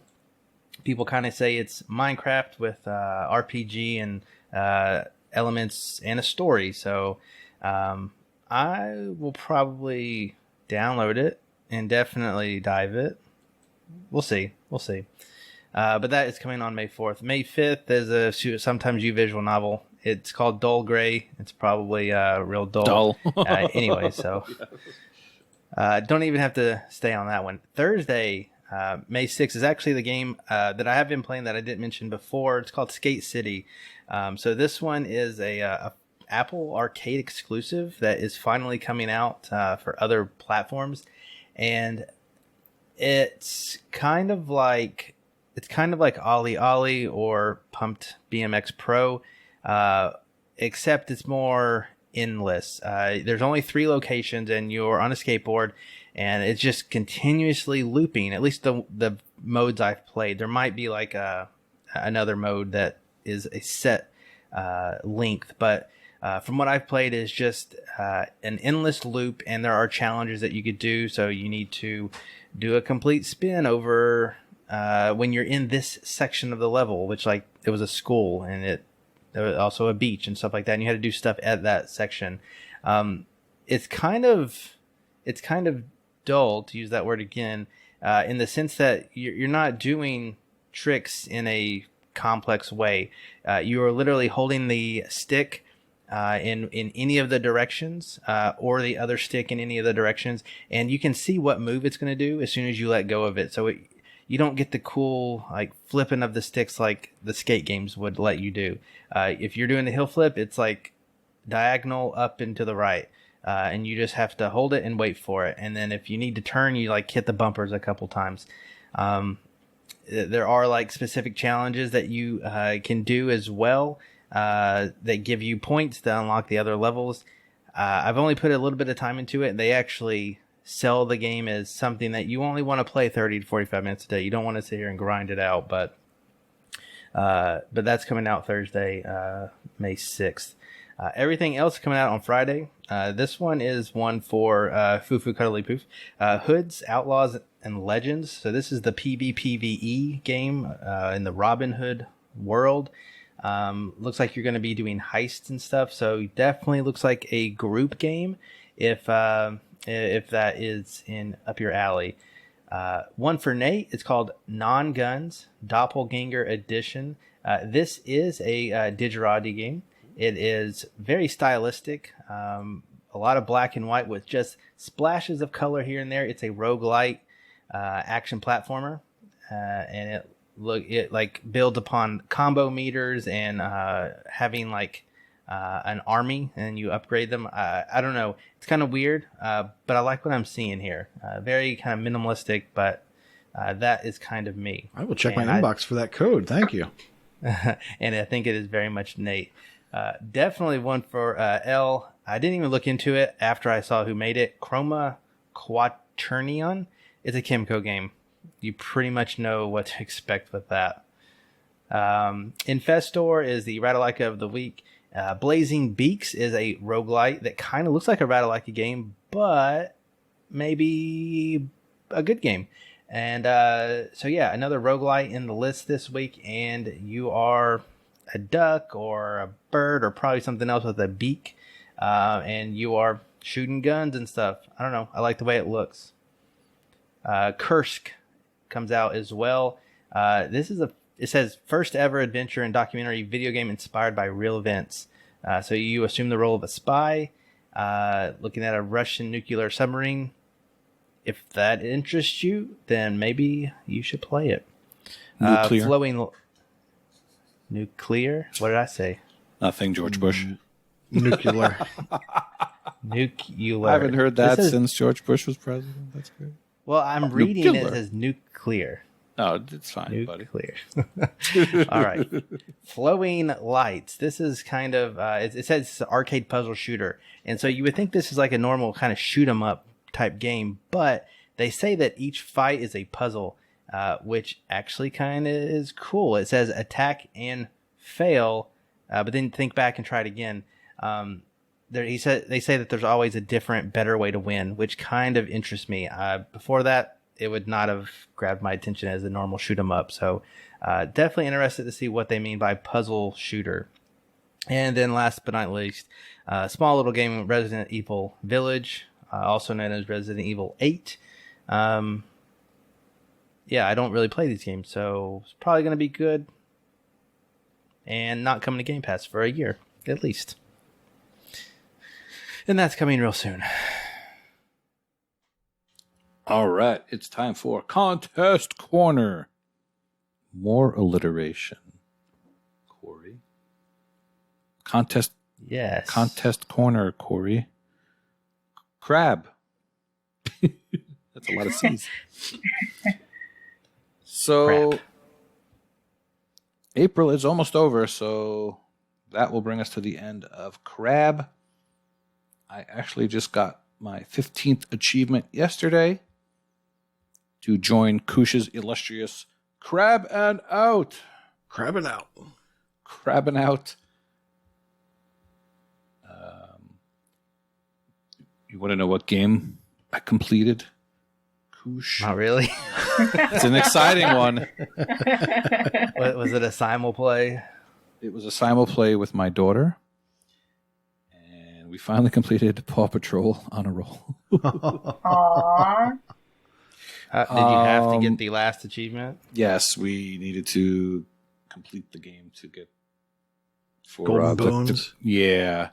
And I got to say, there's a couple of those parts where you have to swim where it's not that easy. It's like she hands If you me the miss one, you got to redo the whole thing. There's one the where worst. it's at the very end of the level was the worst one, and you have to go around the little current that makes you go fast. Yep. Sucked. She hands me the controller. I'm like, all right, fine, you can do it. And then of course I mess up. I'm like, do the whole thing again. But that is finally done. We got all the badges unlocked. Very exciting. So I got my community badge for getting 15, and yeah, I think I'm done with that. Look forward to whatever they come up with next. Sarah, did you participate in such crabs? I have 14 left to get the badge. Oh gosh. Son of a... Wow. Did you do it? You bothered to get one. I did get one. Was it an and then- accident? Yes. I'm going to guess you are not in the 100% club. No, I have not been for a very, very long time. So, I do complete the Christmas challenge each year. That's like my one big push. But I participated in the last crab. I was very excited about that. I'm like, oh, I was going to be all gung-ho this time. And it just didn't happen. And I'm going to blame it on small family trips that we've been taking. So, yeah, we have actually been out of the house a lot. So, not much gaming has been had in the last month. All right. Bring back UHH. I don't even care if people cheat. Just bring it back. I enjoy it. Yeah, and that's another part is, for the crab, is out of my current pool, I didn't have enough. So I had to add new games to my collection to even register. So I would have had to start a lot of games to have worked on my crab list. All right, Nate. Tell us about the gamer tag thingajiggity. Sure. This is the month of April. Checking my calendar, yes. Carpe Adam 79 is the gamer tag. His wildcard game, Rocket League. So any new achievement or previous completion is worth 1 bonus draw. And the bonus challenge is I got ID.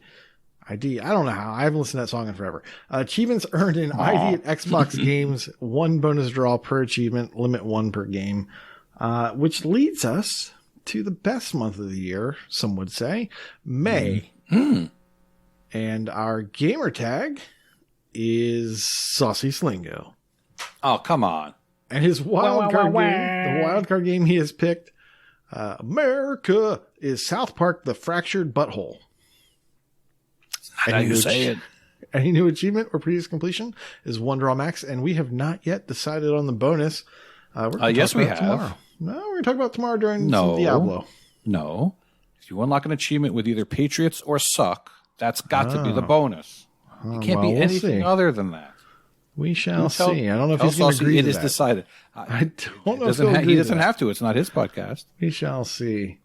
I'm glad he picked a game that's from 2017 and still $50. Is it really that much? It's been on sale. It's been on sale once or twice. It is that much. No. You can get the 2 South Park games together for less than 20. They have a bundle for 70 where you do get the Stick of Truth Xbox One version if you didn't know that existed. That's a thing. Apparently. I actually bought this game the day it came out. Like, it's one of 3 games I think I bought at full retail. So you're going to get that bonus point? I will have that bonus point, yeah, because I completed it a long time ago. You just have to fill out your sheet.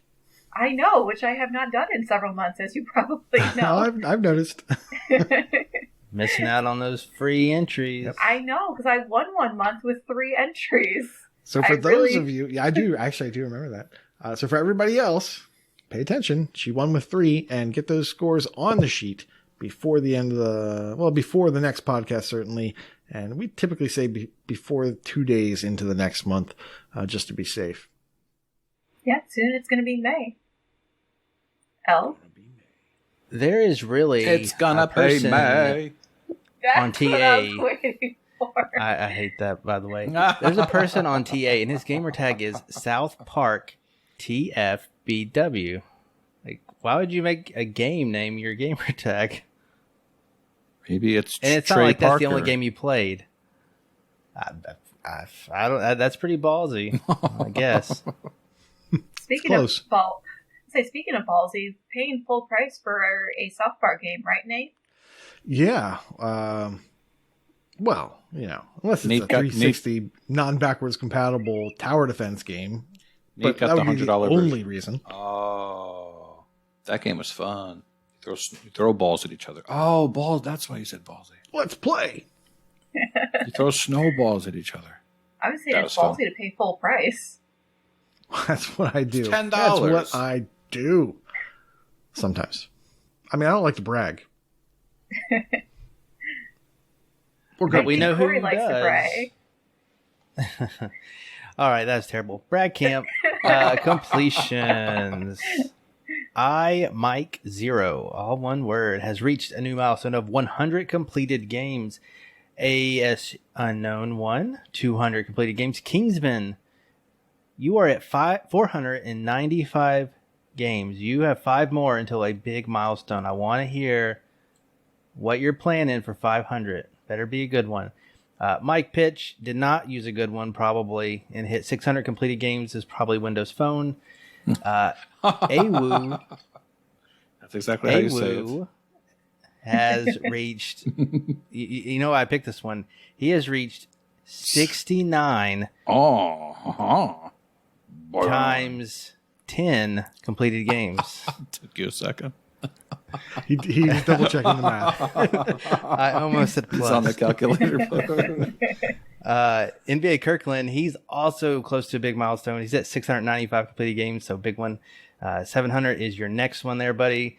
And Isra 102 is at 1,030 games. Mentioning that because he just completed Gears Pop the other day, and he's been a day oneer as well. So congrats, Isrit. And for completion percentage, is Jay Zarp is at 55%, Hawkeye Berry 60%, and Eruptured. Oh, what? Eruptured Creature backwards is 72%. That's hard to say. Spleen. In ratio, Kbo73 has reached 1.7 and Mad Lefty 2097 with a ratio of 2.0.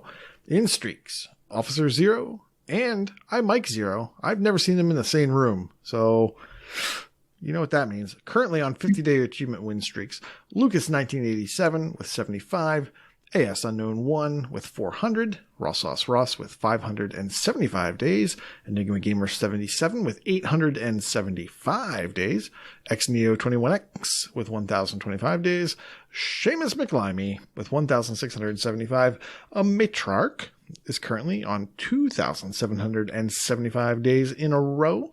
Mr. Grompers is currently on 2,775 days as well. I think it's actually Mr. Gompers. Well, he and I go a long way back. I call him Mr. Grompers. Have you ever seen actually know him? Have you? Yeah. Sure. Have you ever seen Mr. Actually- Grompers and Michelle at the same time? I have actually. I have not. I have seen Mr. Gompers in person. He went to Achievement Fest back in 2014 or 15. Like, I actually literally know him. Sorry. I don't know. I'm sure he's a lovely person. Call him Mr. Grompers next time. You'll be on his good side. He likes that. All right. Achievements 1. Tony Calzone has won 7,000 achievements. Wheezy Fuzz has won 16,000 achievements, and so has EOJ. Some guy named ElroyOMJ He's a jolly good fellow. has won 30,000 achievements. Wow. And in Gamerscore, Hack and Pone has gotten 120,000 Gamerscore. Alex R. Davies has gotten 250,000 Gamerscore. And then a big one with Raw Sauce Ross. That is a mouthful. He has hit 750,000 Gamerscore. In TA score, Katie and A9XD both have 200,000 TA score. Hawkeye Barry, 600,000. What the Fuck has 1 million TA score. Mental Knight and Waka both with 1.8 million. In leaderboards, Alex R. Davies has many more Metroidvania leaderboards. I will read off a couple. Top 100 of the Gamerscore leaderboard, top 50 of the TA Difference leaderboard, and top 10 in England. Way to go. Ben L72 is in the top 200 of the England TA Difference leaderboard. Casual Exile is now in the top 5 of the New Zealand TA Ratio leaderboard. Now, I don't know about you, but if I was to exile someone, it would probably be like a hardcore exile, not casual. Like, that just seems... Those two words don't seem to go together, as far as I'm concerned. Fuoff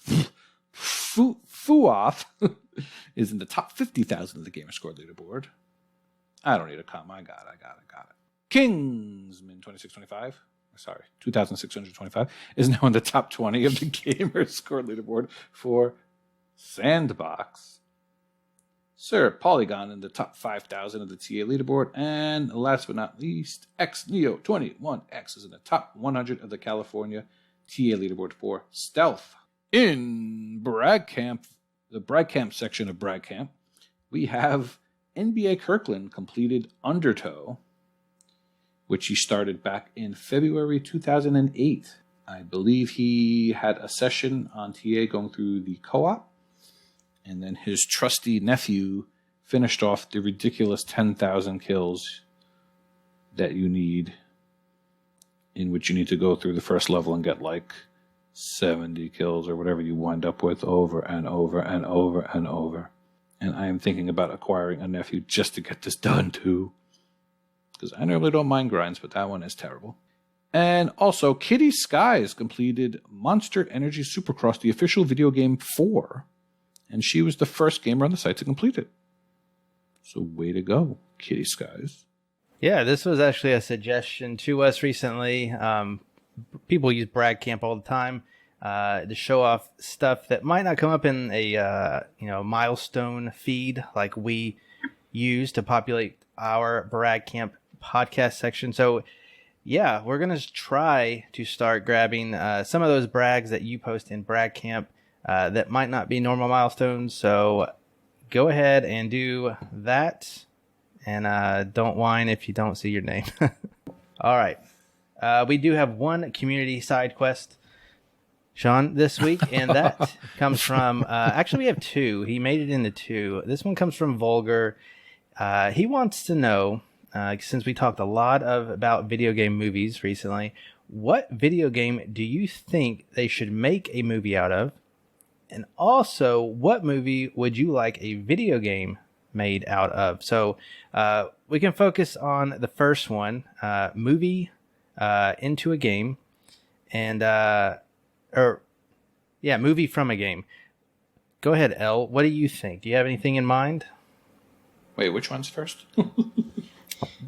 What video game do you think they should make a movie out of? Don't say Mario Brothers. Don't say Mario Brothers.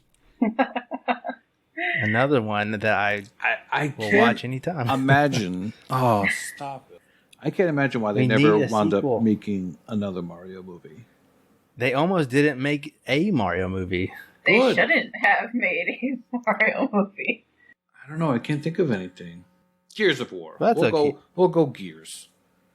Isn't there a Gears movie in production? If there is, I haven't heard about it. I thought that wrestler dude was going to be in it. Oh, the wrestler dude. That guy's Batista. awesome. Yeah. No, Batista was in the game. Is that why they put him in there? He wants to be in the game, or he wants to be in the movie. A movie based on the popular Gears of War game franchise is still on the cards. Okay, so it's nothing. Never mind. Good pick. Good pick. Sarah, what about you? Since I actually had time to think about this one, I actually am going to go with BioShock. Nice. I think the original BioShock would definitely make a very good movie, especially with the way events play out toward the end. With the, what is the phrase? Would you kindly, without spoiling too much for people who have not played BioShock for some reason. Funny you say that. BioShock came up in a podcast I was listening to today. They did kind of spoil some stuff, but I'll forget about that in about 36 hours. And I own all of them and have not played them. I probably should. I hear such good things. Do you own the German one? Because I've been looking for that one. No, just the Xbox One Yes, he keeps it in his pocket. I got really excited there for a second because the German one is the only one I have not played of the foreign stacks. Otherwise, I played the Korean, Japanese, and the regular one. Half the reason I want to play them is just so I can finally finish my Z to Z backlog and listen to that spoiler cast. The German one actually deals with Wiener Schnitzels, so Best part about that one that's is a little different. You can't spoil anything because it's in German, so you'll be okay. All right, Nate, what about you? Well, I of course have 10. Of course. But it's the same developer, so I feel like it's safe. I love Titanfall. I want to see a Titanfall movie. If I can't get that, because maybe that's just too whatever, Shadow Complex. Wow. Oh, good one. Very good. Yeah. Okay, yeah. So I don't know why I have like an affinity for this game. I would want to see a Octodad movie. Just That regular old dad. that sounds with like- 8 arms. that walking sounds Would around. like that be something animated? Yeah, that sounds like It something would on Adult be- Swim or something. It would be more hyper realistic. Okay, so He's just a normal dad. so live action. So like fully live action or Animated. I love me some characters brought to life. So Okay. yes. okay. That could be All right. crazy. What about like Alan Wake or like those type of things? You mean like good AAA games? Yeah, games with good stories. Flesh that out a little bit. Games with What's the story? Yeah, the games with good story and bad gameplay, like Alan Wake, BioShock, and Borderlands. Games like that. Well, I would have said Borderlands, but Yeah, that one is in the works with a terrible cast. So if you're going the other way around, I thought of an idea that would be interesting because I was thinking about the Joker. And maybe there is something like this, but I don't think so. Like games where you play as the bad guy. So like a Batman game where you play as the Joker, or a TMNT game where you play as Shredder. I think that would be cool. And Lego Batman, you can play as the but then villains. you would just die. No, you would. You would win somehow. There are PC games like that. Yeah. Just play Carry On. Just play Carry On. No. Supervillain, I think, is one or something like that, or Evil. Oh, yeah? Evil Genius. I think Evil Genius. All right, so yeah, you would play as. All right, what about? So there's no movie. You just want to play as a bad guy. Yeah. Okay. Well, pTart, what movie would you want to see into a video game? Well, you would probably hate this suggestion, but it's been fresh on my mind since I listened to a book about it. The Princess Bride. I feel like it would make an amazing action adventure video okay. game. Like, just the different phases that, that they go through in the movie, the very different sequence adventures, and yeah, I think it would make a fantastic video game. Okay. Yeah, El, you okay. never said It's genre. on my list. What genre would yours be, El? Stealth. Huh. Okay. Yeah. No, yeah. you try to Interesting. No, that's interesting. No, really. You try to like capture the turtles by traps falling on them. So you're like setting up like Yeah, the whole traps. evil plan before you get discovered, and then they, Did you ever play Tecmo Deception? Did you ever hear that game? I don't think so. You set up traps and you try to trap people. That's I what don't I think want so. to be. Sarah, I thought you were going to pick Pretty Woman as yours. I thought you were No, gonna pick cats. No, I do truly feel like Princess Bride. Could you imagine fighting through the fire swamp and fighting against the ROUDSs and in the sword fights, and yeah, I think it would make a really fun action adventure game. Corey probably has no idea what I'm talking about from these He's never various even. scenes. No, he but has no idea. Inconceivable. No, he's no idea. yeah, see Battle of the Wits. I mean, there you Storm go. the castle. Exactly. The Pit of Despair, and yeah. And finish it off with a wedding. Well, thanks for asking. I would like. What about you, I was Nate? thinking some of the, I love superhero movies or superhero games, good ones. So like maybe the new Marvel movies, Thor Ragnarok. I know some people don't like that for some crazy reason, but that could be a killer like action game, like hack and slashy with good humor and stuff like that. So I would love to see good superhero games, and not Square Enix. And Thor is very nice to look at. Yes, he is. Yep. To be honest, Thor Ragnarok was probably the best Thor movie. Yeah. Just going to throw that out there. All right, so you picked something that already exists. Anyways, all right. So when I was thinking about this, before the show, I was thinking Home Alone would make a very cool game. And much like half of my ideas that are really good, they already exist. And Home Alone was apparently a Nintendo Entertainment System game back in the day. So I guess scrap that and go with something that I don't really have a backup for. Oh, like E.T. Yeah, E.T. I don't know why. Like I was trying to think of my favorite things to watch, and I kind of strayed away from movies since I watch more TV, like on repeat. And I couldn't think of a good Office game. So, like Dexter came to mind. I would love to see like a good Dexter game. Stealth is obviously the easy genre to go, but I think that, I don't know, if you could do it where you don't only, just murder people, but like you took into account setting up kill sites and like ducking the police, maybe you can make something out of that. And then obviously the easy answer is just make it into a really good Telltale game and without missables. And, you could do it that way too. Duck the police. So I just sent a video. Apparently The Princess Bride is a video game. No, it's not. Yeah, you got to check this out. It's like a phone game, and it's terrible. You got to see this. You're like climbing up a mountain. Yeah.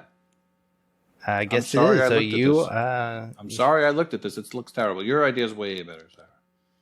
Oh, thank you. And I miss Andre the Giant so much. Yeah, you really should read the book As You Wish. It was very... It was a really good read, and it tells a lot, kind of like a backstory. It's behind the making of the book and talks a lot more about Andre the Giant. And so yeah, if any of you guys are Princess Bride fans, I would highly recommend listening to the audiobook As You Wish. What about the book The Princess Bride? Nah. Why would you do that? The Princess Bride may or may not be on a short list of movies to watch. We'll see. If I watch it, I will definitely don't watch it in the background. It won't be in the background. Watch it with your family. It's old, Corey, but it is timeless. It has aged very well despite being made in the 80s. Only if Koosh tells me so. It's good. It's a good movie. Well, it was. I haven't watched it recently, so I don't know. All right, this is on you, Koosh. I can't back up how it ages. It is on Hulu and Disney Plus. If I tell you it sucks, well then, if I use reverse psychology, if I tell you I'm using reverse psychology, then it's reverse psychology. Just watch the damn movie. I just thought of another game that is being made from a movie. It's coming out. Jay and Silent Bob. Mall Brawl. Oh, that looks so fun. Wait, they're making a game out of it? Oh, yeah. Old school beat 'em up. Give them the stink hand. Wow. Snitchy poochie. All right. Do any of you fine people have any closing remarks? I also was made in the 80s and have aged very well. I thought I would point that out. I was made in the 80s. I lived through the 80s. You were acceptable in the 80s. All right. Well, that will do it for us. Next week is our live show. No way, already? /AH already. Holy cow. So go find us on Twitch. I don't know what we're playing yet. We normally play a little bit of a game, or we download a game before we record a live panel. Give us some suggestions, please. Yeah, if you have any suggestions for stuff that would, ideally be a 4-player co-op, let us know. But yeah, that's when we will do all of our live giveaways. And the only one that you have to be there for is our live Twitch viewer giveaway. If you are a sub on Twitch or on Patreon, or you're participating in the Gamertag Challenge, all that stuff, you don't have to be there for. So get into those things.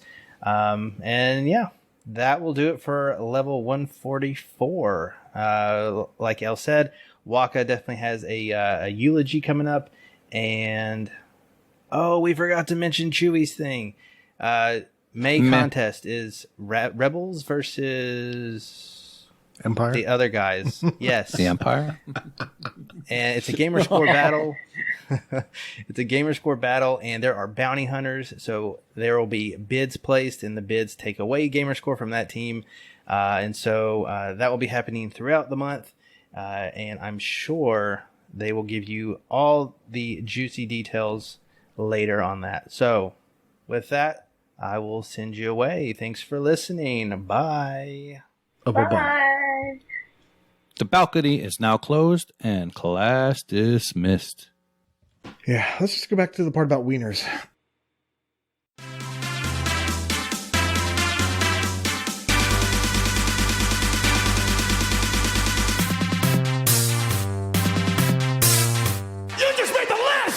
Greetings and welcome to a brand new segment called One List, Two List, Bad List, Good List. As many of you can attest, for us Chivo hunters out there, the achievement list of a game can make or break it. If it's a game you were looking forward to, but the achievement list is just hot garbage, then chances are you aren't going to touch it. In contrast, a good achievement list can really enhance the gaming experience and make a ho-hum game something memorable. What exactly makes those lists good or bad?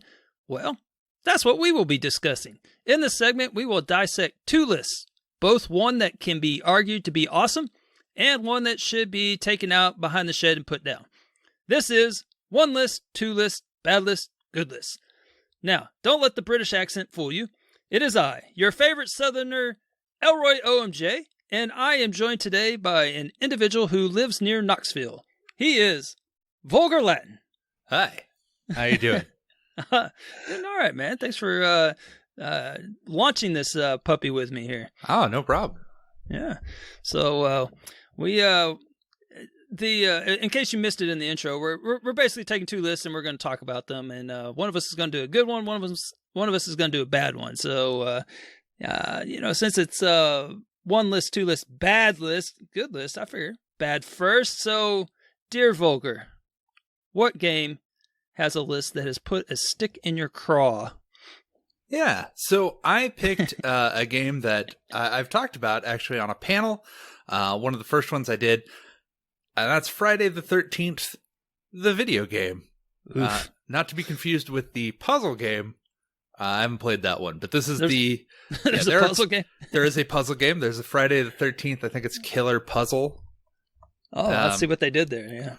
Yeah. Yeah. Friday the 13th, the video game. Awesome game to play. You can actually see if you watch our Twitch stuff. I've played it with the community often. It's fun. It's a really fun game to play. Really gets you in the mood for Halloween. You get to do a lot of different things with Jason. If you're a fan of the movie series like I am, it's a real treat what they managed to do with it. And I hope you really enjoy all those touches because you're going to be playing this game for a long, long, long, long time. I do see that it is marked with the sign of 200 plus hours. That is like kryptonite. I shy away from it. It makes me recoil in fear. Well, this isn't a difficult 200 plus hours. Is there an easy 200 plus hours? Well, I mean, like Idle Champions, I guess that could take you 200 plus hours.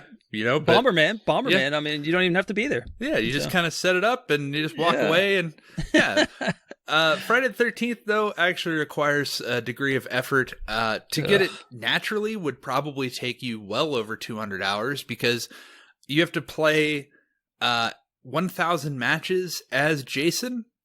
If you play online in public matches, Jason is randomly selected between all 9 of you. So you'd have to be 1 in 9 lucky over 1,000 times. Oh my gosh. So I see that one has a significant amount of TA associated with it. Well, because even if let's assume all you need is 2 people to boost it, so you can double box it. This is probably your most ideal scenario, is that you're going to double box Friday the 13th, the game. You'd have two things go in here, and you have a counselor, and you have Jason, and it's 1-on-1. So even if you do this, and I have timed this, you have to, because each map has its own specific intro that happens every time that you play it. And each time that you end a game, there is an outro that happens every time that you play it. So if you play in the Camp Crystal Lake small, has to be small, and if you use Friday the 13th, A New Beginning Jason, which isn't Jason, it's some dude named Roy. I like where this is going. You will shave, I believe, somewhere at around 30 seconds. Wait, are you making that up for real? No, it is true. Because that intro... It's not Jason, it's a Roy? Yeah, so like, hypothetically, there could be someone named Jason who goes by Elroy, maybe? So here's the thing. If you watch so there was the first one, and then the second one where he dresses up as with the burlap sack, and the third one, which is in 3D, and then in the fourth one, Corey Feldman kills him. And then... Spoiler alert. Yeah, well, sorry. And then in part 5, I believe that's the new beginning.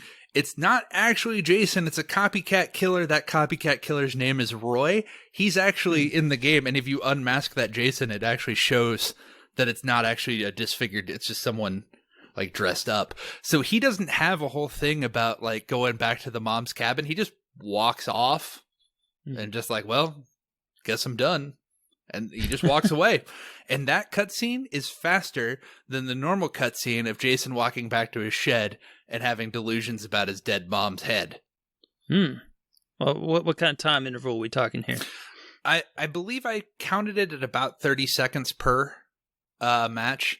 Something, Okay. or like 20, 30 seconds. Something not very, like, seems fairly insignificant in the short scale, but you're going to have to play this at least 2,000 games, because you also have to play 1,000 matches as a camp counselor, which is great because you also have to like repair things over 100 times.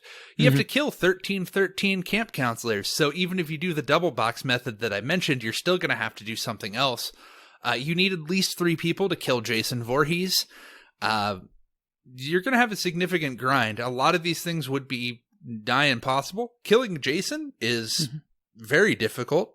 That's right. To do in a public match that would require a lot of coordination and a particularly bad Jason to pull off. So you say it's 30 seconds. So what does this 30 seconds look like? So is this 30 seconds of like Jason murderizing everyone, or is this 30 seconds you can like actually take him down? No, this is 30 seconds of an opening cutscene. So the opening cutscene is always the same guy dying in a specific way every map. So each map has its own specific cutscene. The Camp Crystal Lake one is the fastest one. That's the guy getting drugged into the water. I've timed it. It's faster than all the others. Okay. And then the Roy cutscene is faster slightly than the normal Jason cutscene, because that specific Jason isn't actually Jason, and so he has a different cutscene. Yeah, it's Roy. Yeah. All right. So what I'm hearing is that this achievement list is not the best because of the sheer amount of grind. Should they have just divided each of these by like, say 10, maybe play 100 matches? Is that I think 100 matches would really have hammered the point home. There's not that there's anything bad with the game. It's great. It's just that playing, I can't imagine playing any game for that amount of time online to where it would work. And some games, especially some multiplayer games, I think some developers think that they've made the best thing ever, and no one is ever going to want to put that down. Right, it's like going to be super popular, and everyone's just going to keep playing it. Right, I got you. Yeah, of course they're going to play for 1,000 Jason matches. Why wouldn't they? Yeah. And as fun as it is to kill, 13 because it's Friday the 13th, and like 666 canceller kills. I get you. Yeah, well, at least they tried on that. No, and it's cute, and some of the stuff, some of the names are great. Of the achievement list, you have Chad as a dick. Great achievement name. I disagree. I don't know what it's referencing, but that's basically all you have to do is abandon another survivor. Have a car where you could have picked someone else up and left instead. I don't know who Chad is, but every Chad I've ever met in my life was never. I didn't never like any of the Chads I ever met. So they're total Chads. But yeah. All right, so. On this, so you mentioned the killing, was it 666 counselors? Yes. So I briefly looked into this game when I was in a contest that shall not be named because of the sheer amount of points that can be scored here. And I do recall seeing some video where you like basically turn into a snake and you like go into the water and you get drowned over and over again, and that you can like really boost that quickly. It's like you're like stab somebody in a bed and then they like turn into like a worm and they're starting to I don't know. Have you seen this video? Do you know what I'm talking about? No, I don't. No. Well, they don't physically turn into a snake, but they like are in the the or the horizontal position, and then they like an inchworm. And then you like, because you're in the sleep position when you get stabbed, but you do something, and then you like crawl into the water, and then Jason is able to drowned you repeatedly, and it like really counts towards the kills. Oh, well, I mean, that's only half the battle. Even if you were to glitch out all of the kills, like it's not. It doesn't really help, you know, because it doesn't help with the matches. I mean, no, because you still have to play 1,000 matches. So if you play 1,000 matches as Jason, and you do the 1v1, that's 1,000 kills straight up. So there is a single player mode where you can play as Jason and grind out kills against bots. I don't know why you would want to do that normally, but you can do that for this.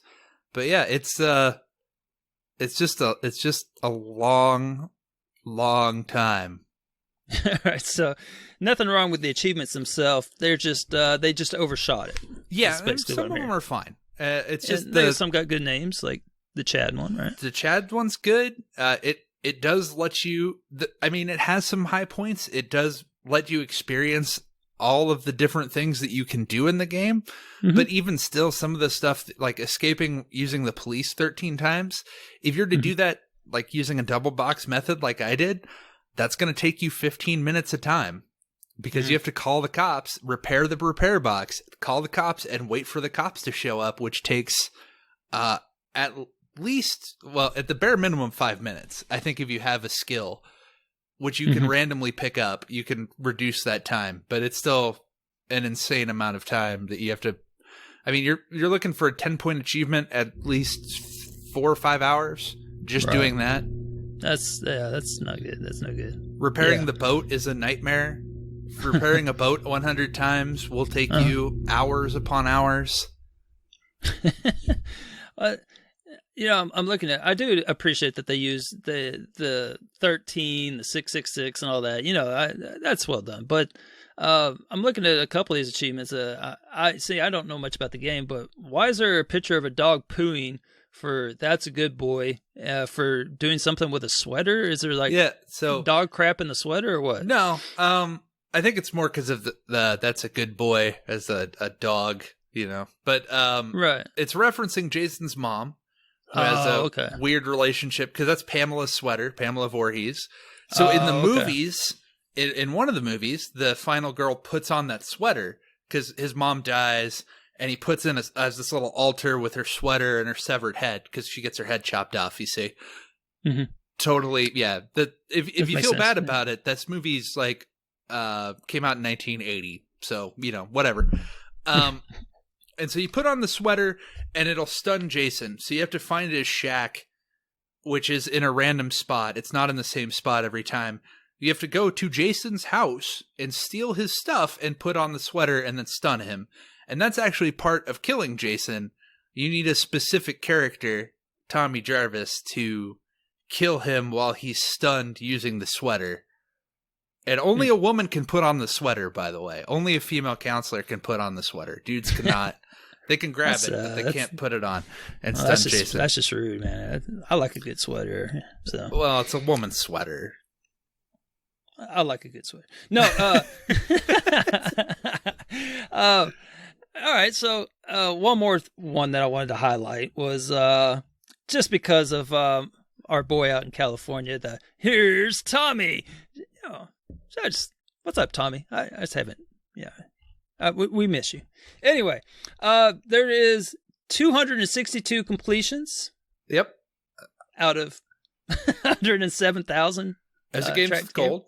So that explains it. And you are going to get your ratio out of that. And I will say, it's not hard. Like, nothing in that is particularly difficult to pull off. So, I mean, just an investment of time. And at the end of it, all you can say is that you've played over 2,000 matches of Friday the 13th, the video game. I've put in, I think, 70 hours. And I have 600 and some odd gamer score, 620, something like that. 630 is what I'm showing. Yeah. Okay. And I still have 140 more hours to get the remaining chunk of the TA and everything. Well, I believe in you, man. Yeah, get yourself a buddy, because I can't double box it, so you have to get yourself a friend, and hopefully you have a lot of things that you can talk about. And as you play 130 hours. Of at least 3 minutes a game. All right. So truly a dreadful list. That's what I'm hearing. And good game, terrible list. So yeah, that's because lots of bad games have bad lists or whatever. It's a completely different thing when you have a list like that, which turns people away. Because there's times when I'm like, oh yeah, you should play this, and people are like, oh, I'll never be able to complete it. It's like, so they don't even start it, and they're missing out on a good time because there's so much time investment to get all of the achievements in it. Right. That's my main reason why it's a bad list, is because of that grind. All right. Noted. All right. Well, why don't we wash that down with a good list, eh? All right. All right. So, well, this game has a completion estimate of 80 to 100 hours, which seems like a freaking discount compared to that last one, right? That's half the time. It is, man. And half the time, twice the fun, right? No, it actually is rated higher, though. This one has over 4 stars. So apparently other people agree with me. And it is part of a little-known franchise known as Bros of War. Bros of War, yeah. And so this is Bros Tactics, also working title Gears Tactics, and this one is available on Game Pass as well. And it is my awesome list, my good list. It made the good list. And here is the rationale why. I mean, I know you said that you had played it, right? You just kind of wasn't for you, or what? I dove it. You dove it. Okay. I'm just curious which achievement you dove for. I guess probably. Let's see. I think I have a 5-point achievement, and I think it's for killing something with an execution or something. That's kind interrupt an enemy Overwatch with a disrupting shot from a snub pistol. Awesome. Okay, yeah, we'll get back to that one in a minute. Okay, so, all right. Well, here's what's the deal with the list. So, it recently, for those of you that don't know, it's a turn-based Gears game. So it's kind of a different entry into the series, kind of the Gears Pop type thing. Gears Pop, of course, not turn-based, but it's more real-time. But this is turn-based. You take your turn, you end your turn, and then they take their turn, try to kill you, and then they end their turn, you try to kill them. You know, your normal turn-based game. Now, with this one, it does have some DLC, so it's up to a whopping 1,400 gamer score, and who knows, they may add on to that. But the reason that I like this list is because it's evenly spaced, so I do like that. I hate it when games are more backlogged, where it's like, I mean, that's great for contests and all, but it's kind of a grind when you're like, have to go about, you know, you get an achievement and then you have to wait like another 10 hours of gameplay, and then you get another achievement, and then another 10 hours, another 20 hours, and then finally, you know, like all the achievements are at the end. So I like a good, decently spaced list. It keeps me interested. It keeps me going on it. That's just a personal preference. But for this one, it has good variety. So a good variety in that there's some for the storyline. I always think that's important to get an achievement for, you know, doing key elements of the story where you defeat a certain boss, or you make it to a certain place or whatever. I like that. I like to feel like I'm going somewhere. I appreciate a good achievement for story based. In this one, it doesn't have a lot of them. There's only about 3. Yeah, there's only 3 key enemies, but there's some other stuff. But there's some story based achievements. There's some for difficulty. I'm not normally a big fan of that, but I think they stack. I've kind of gone in order, but I do believe that they do stack, but I may be wrong about that. There's some for kills, which is fine if you have something that usually automates it. There's a real good way to grind out, like there's one for Grubpocalypse for killing 10,000 enemies, which is excessive, except you can basically set up an automated program on stage 3-1 where you basically run over to the left and then you like shoot a ticker. It blows up, kills like 5 enemies, and then you just reset the mission, and then process repeat, skip the cutscene, run to the left, shoot the tickers, and it can be done in probably about 2 nights. So, and that was worth over 900 TAD there. So I, of course, use that for a certain contest, but that's very doable. So I do like a good achievement that allows me to utilize the wonderful invention of a little nephew.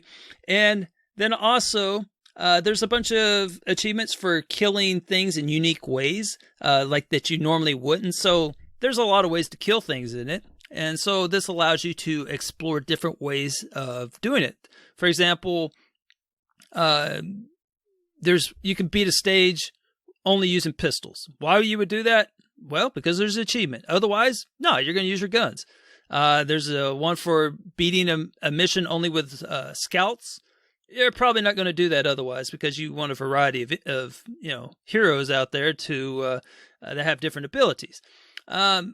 There's one for breaching 3 enemies and then killing one of each of them with 3 different skills, basically. There's no way that would ever occur under normal gameplay. So it's kind of a cool little challenge that you can pull it off. So, and most of these have places, there's guides on TA where you can find these spots. They tell you where it is and everything. All right. So the list is a tad grindy.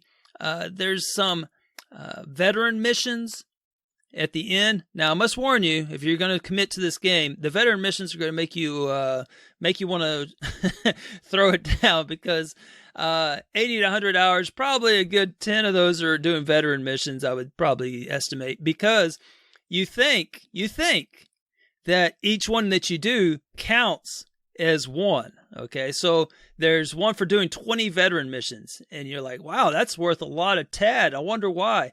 Well, it's because you have to complete 3 missions to get to a veteran mission, even though they call it veteran missions. So in reality, you're doing 80 missions, not 20 missions, which is, considerably longer. So not a big fan of that one, but that's okay. By that time, you're really overpowered, so they don't take too long. And at some point, you just kind of get down. There's only about 4 types of missions, and they're all the same, and you kind of know the tricks on each one. So it's really no big deal. But all right. So that being said, that's not even why I chose it, Vulgar. Oh? No. So that's just kind of the nuts and the bolts. But let me tell you where this game really shines. Whoever made the achievement list for this game, I like them. I don't know who they are, but I like them, because they put all kinds of effort into this list. They get an A+ just on the names alone of these Chivos. It is amongst my favorite games of names for achievements. All right, so I do like a good pop culture reference in my achievement lists. Now, I know that I don't have an achievement named after me or anything. I mean, oh, yeah. Well, but not many people do. Yeah, not many people do. I'm sure that you'll eventually get to that at some point. But for me, I am a huge fan of Pulp Fiction. Have been. Oh, God, that movie's almost 30 years old now. But I remember when it first came out and all that good stuff. And I was always just a big fan of it. And so if you're a fan of Pulp Fiction, this is the game for you. Because this game, I sat there and I looked through it. And I might have missed some, but I counted 1, 2, 3, 4, 5, 6, 7, 8 achievements that are basically rips of lines from Pulp Fiction. So let me indulge for a minute. Sure. So you have, oh man, I shot Marvin in the face. Okay. That is for basically, if you're playing co-op, that's for shooting a fellow gear with friendly fire. Well, actually, it's not even co-op, because you're controlling all the characters. So basically, if you shoot anybody that you're playing with, if they get between you and where the bullet's going, you get, oh man, I shot Marvin in the face. And then the next one, we should have shotguns for this. So yeah, that's a little lesser known one, but I assure you that's in the movie. That's when they're headed up to see Brad and Marvin. Vincent to Jules. Yeah. And so they realized that they should have shotguns for that. And they just had their pistols, and then that leads to all the stuff. So, but that's for completing a veteran mission only with scouts, because scouts they are equipped with shotguns. See what they did there? I All gotcha. right. Yep. All right. The next one is, everyone stay cool. This is a robbery. All right. That is near the end of the movie. Well, timeline-wise. Yeah. Timeline-wise, that's kind of near there. That's Tim Roth. Tim Roth yelling that. So that's where you complete a control side mission. A control side mission is where you're stealing things from the grubs. And so that's why that applies there. All right. And are all these ringing a bell? I know that you're a movie buff, so yeah. And then, of course, check out the big brain on Brett. And that's for killing 5 enemies with Overwatch. So that means you kind of position yourself well and you killed them all, right? And then you have a couple of these. You have the Path of the Righteous Man, which is completing a mission without having any units get killed, basically. And then they follow that up with, for he is truly his brother's keeper. And that was actually released in the DLC. And you get that for rescuing. There's rescue missions where there's 2 people you have to rescue. And so if you do that, if you rescue both of them with Jack, which is the expansion character, you get, for he is truly his brother's keeper. And then you have, oh, I'm sorry, did I break your concentration? That's the one that you got. I have, yep. Yeah, that's the one you got. Did you... I caught that, and I even did the voice. Yeah. Ah, nice. All right. And then lastly, one that you'll see probably in other games, Zed's dead, baby. So Zed's dead. Yeah, there you go. And you get that for killing one of each of the deviant enemies. That's another DLC one. So not only did they include them in the original game, but they included them in the DLC. So they're like, hey, we'll just keep this going. And if they include more DLC, I can only hope that they will include more, more references to Pulp Fiction, because everyone knows that there's just an infinite amount. Yeah, there's the, say what again? Yeah, say what again? I mean, that movie has just so many, that you could have one where you die and you can say, that's pride messing with you. Yeah, or, does he look like, Yeah.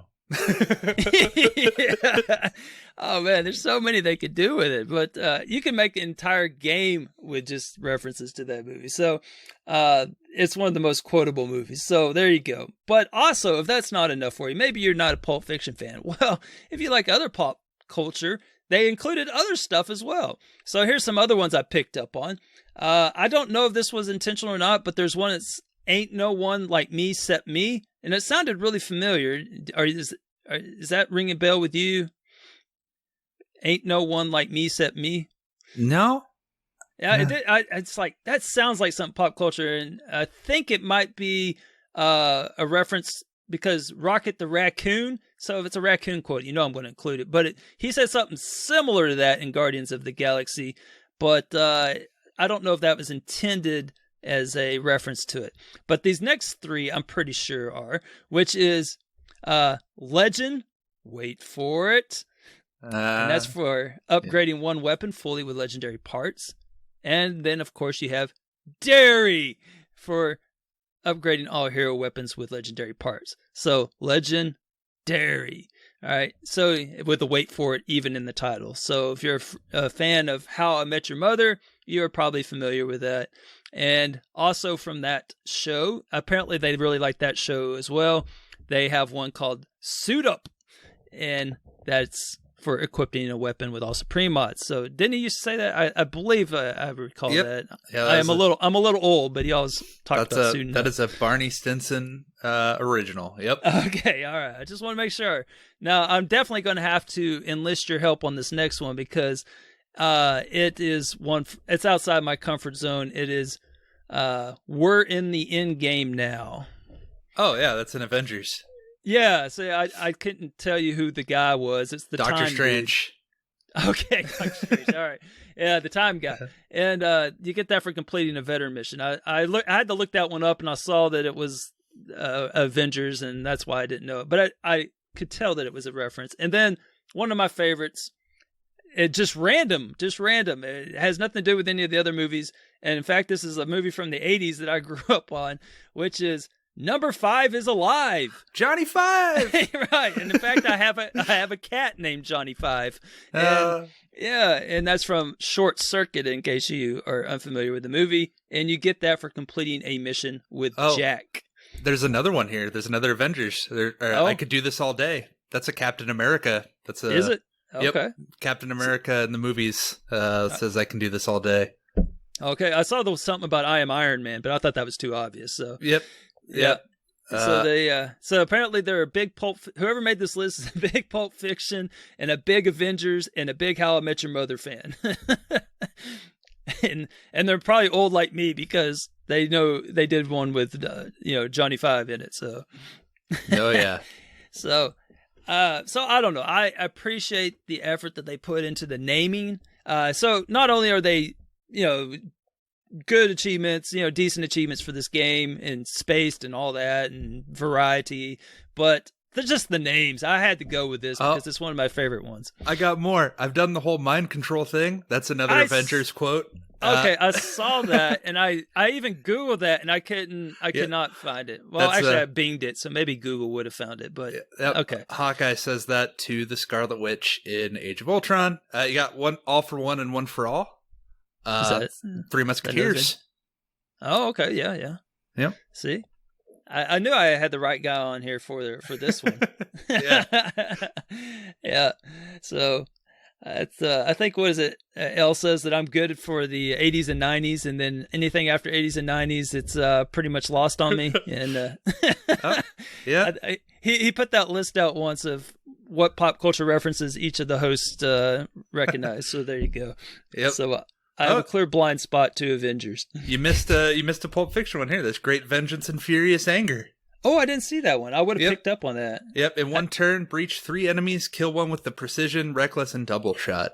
Oh man, maybe I just skipped over it on my list. Let's see. I think I might no, I just completely missed that one.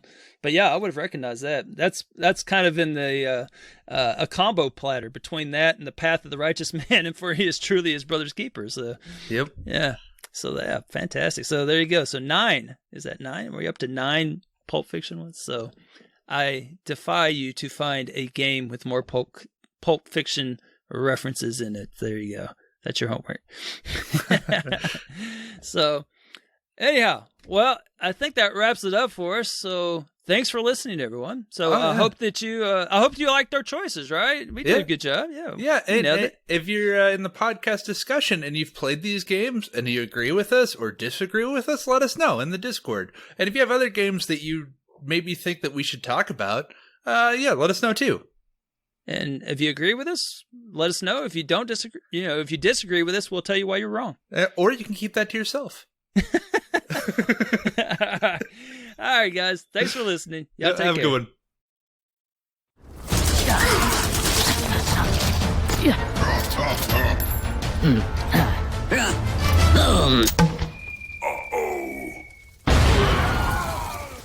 It is finally over. I'm Waka, bidding farewell to the massive grindfest that was Gears Pop. May you rest in peace, never to return. When Gears Pop was announced roughly 2 years ago, many did a double take, wondering if it was a joke. Combining Pop, the stylized vinyl figurines, with the Gears of War IP was not expected, to say the least. Cute collectibles murdering each other on the battlefield looked intriguing, at least. Expectations were quickly tempered as it was revealed to be a free-to-play mobile game in the Clash of Clans mold. Clash of Clans is widely successful, but it has a reputation for being a pay-to-win grindfest, something Gears Pop wholeheartedly embraced. At launch, players who paid to have their troops upgraded stomped all over the free-to-play players. As time moved on, the playing field evened out as the progression was so incredibly slow and paying for better units was honestly way too pricey for the little edge it gave you, with worse and worse value for your money the higher level you were. Gears Pop certainly encouraged you to spend money, especially when new pins were introduced and every balance change nudged you to go to the store to buy better units.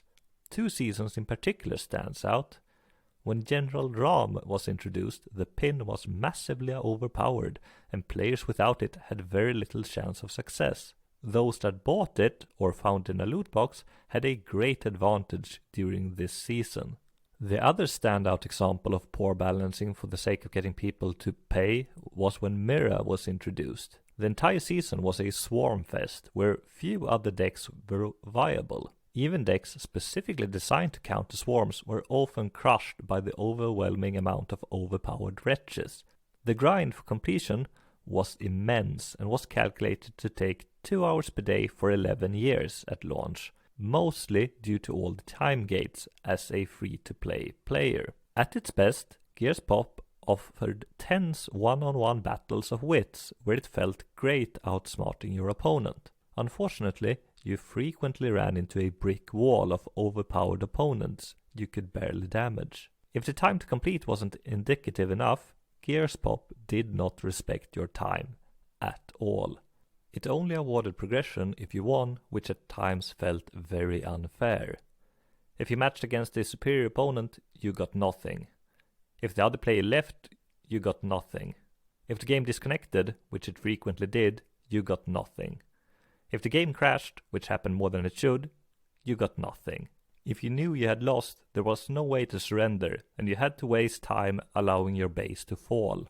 To make matters worse, if you used the consumable horde tokens, and through no fault of your own, the game shit the bed, you got nothing, and you lost your horde token. Hordes was a cooperative mode for 2 players, which at first was fun, but once you had figured out the limited horde types, they simply became a predictable grind, where you only lost due to technical issues. Many players spent hundreds of hours hoarding, which was way longer than the mode deserved, but the only way to secure the completion. The hordes were level locked and were never balanced against high-level players. Gears Pop frequently decided not to give you horde rewards if the other player had technical issues. In short, Gears Pop was very disrespectful against its players. It was also manipulative, a good example being asked to rate the game in the App Store just after opening a particularly juicy loot box. Gears Pop did not survive its second year, most likely due to a dwindling paying player base, looming legislation against predatory loot boxes, and reputational damage to the Gears brand.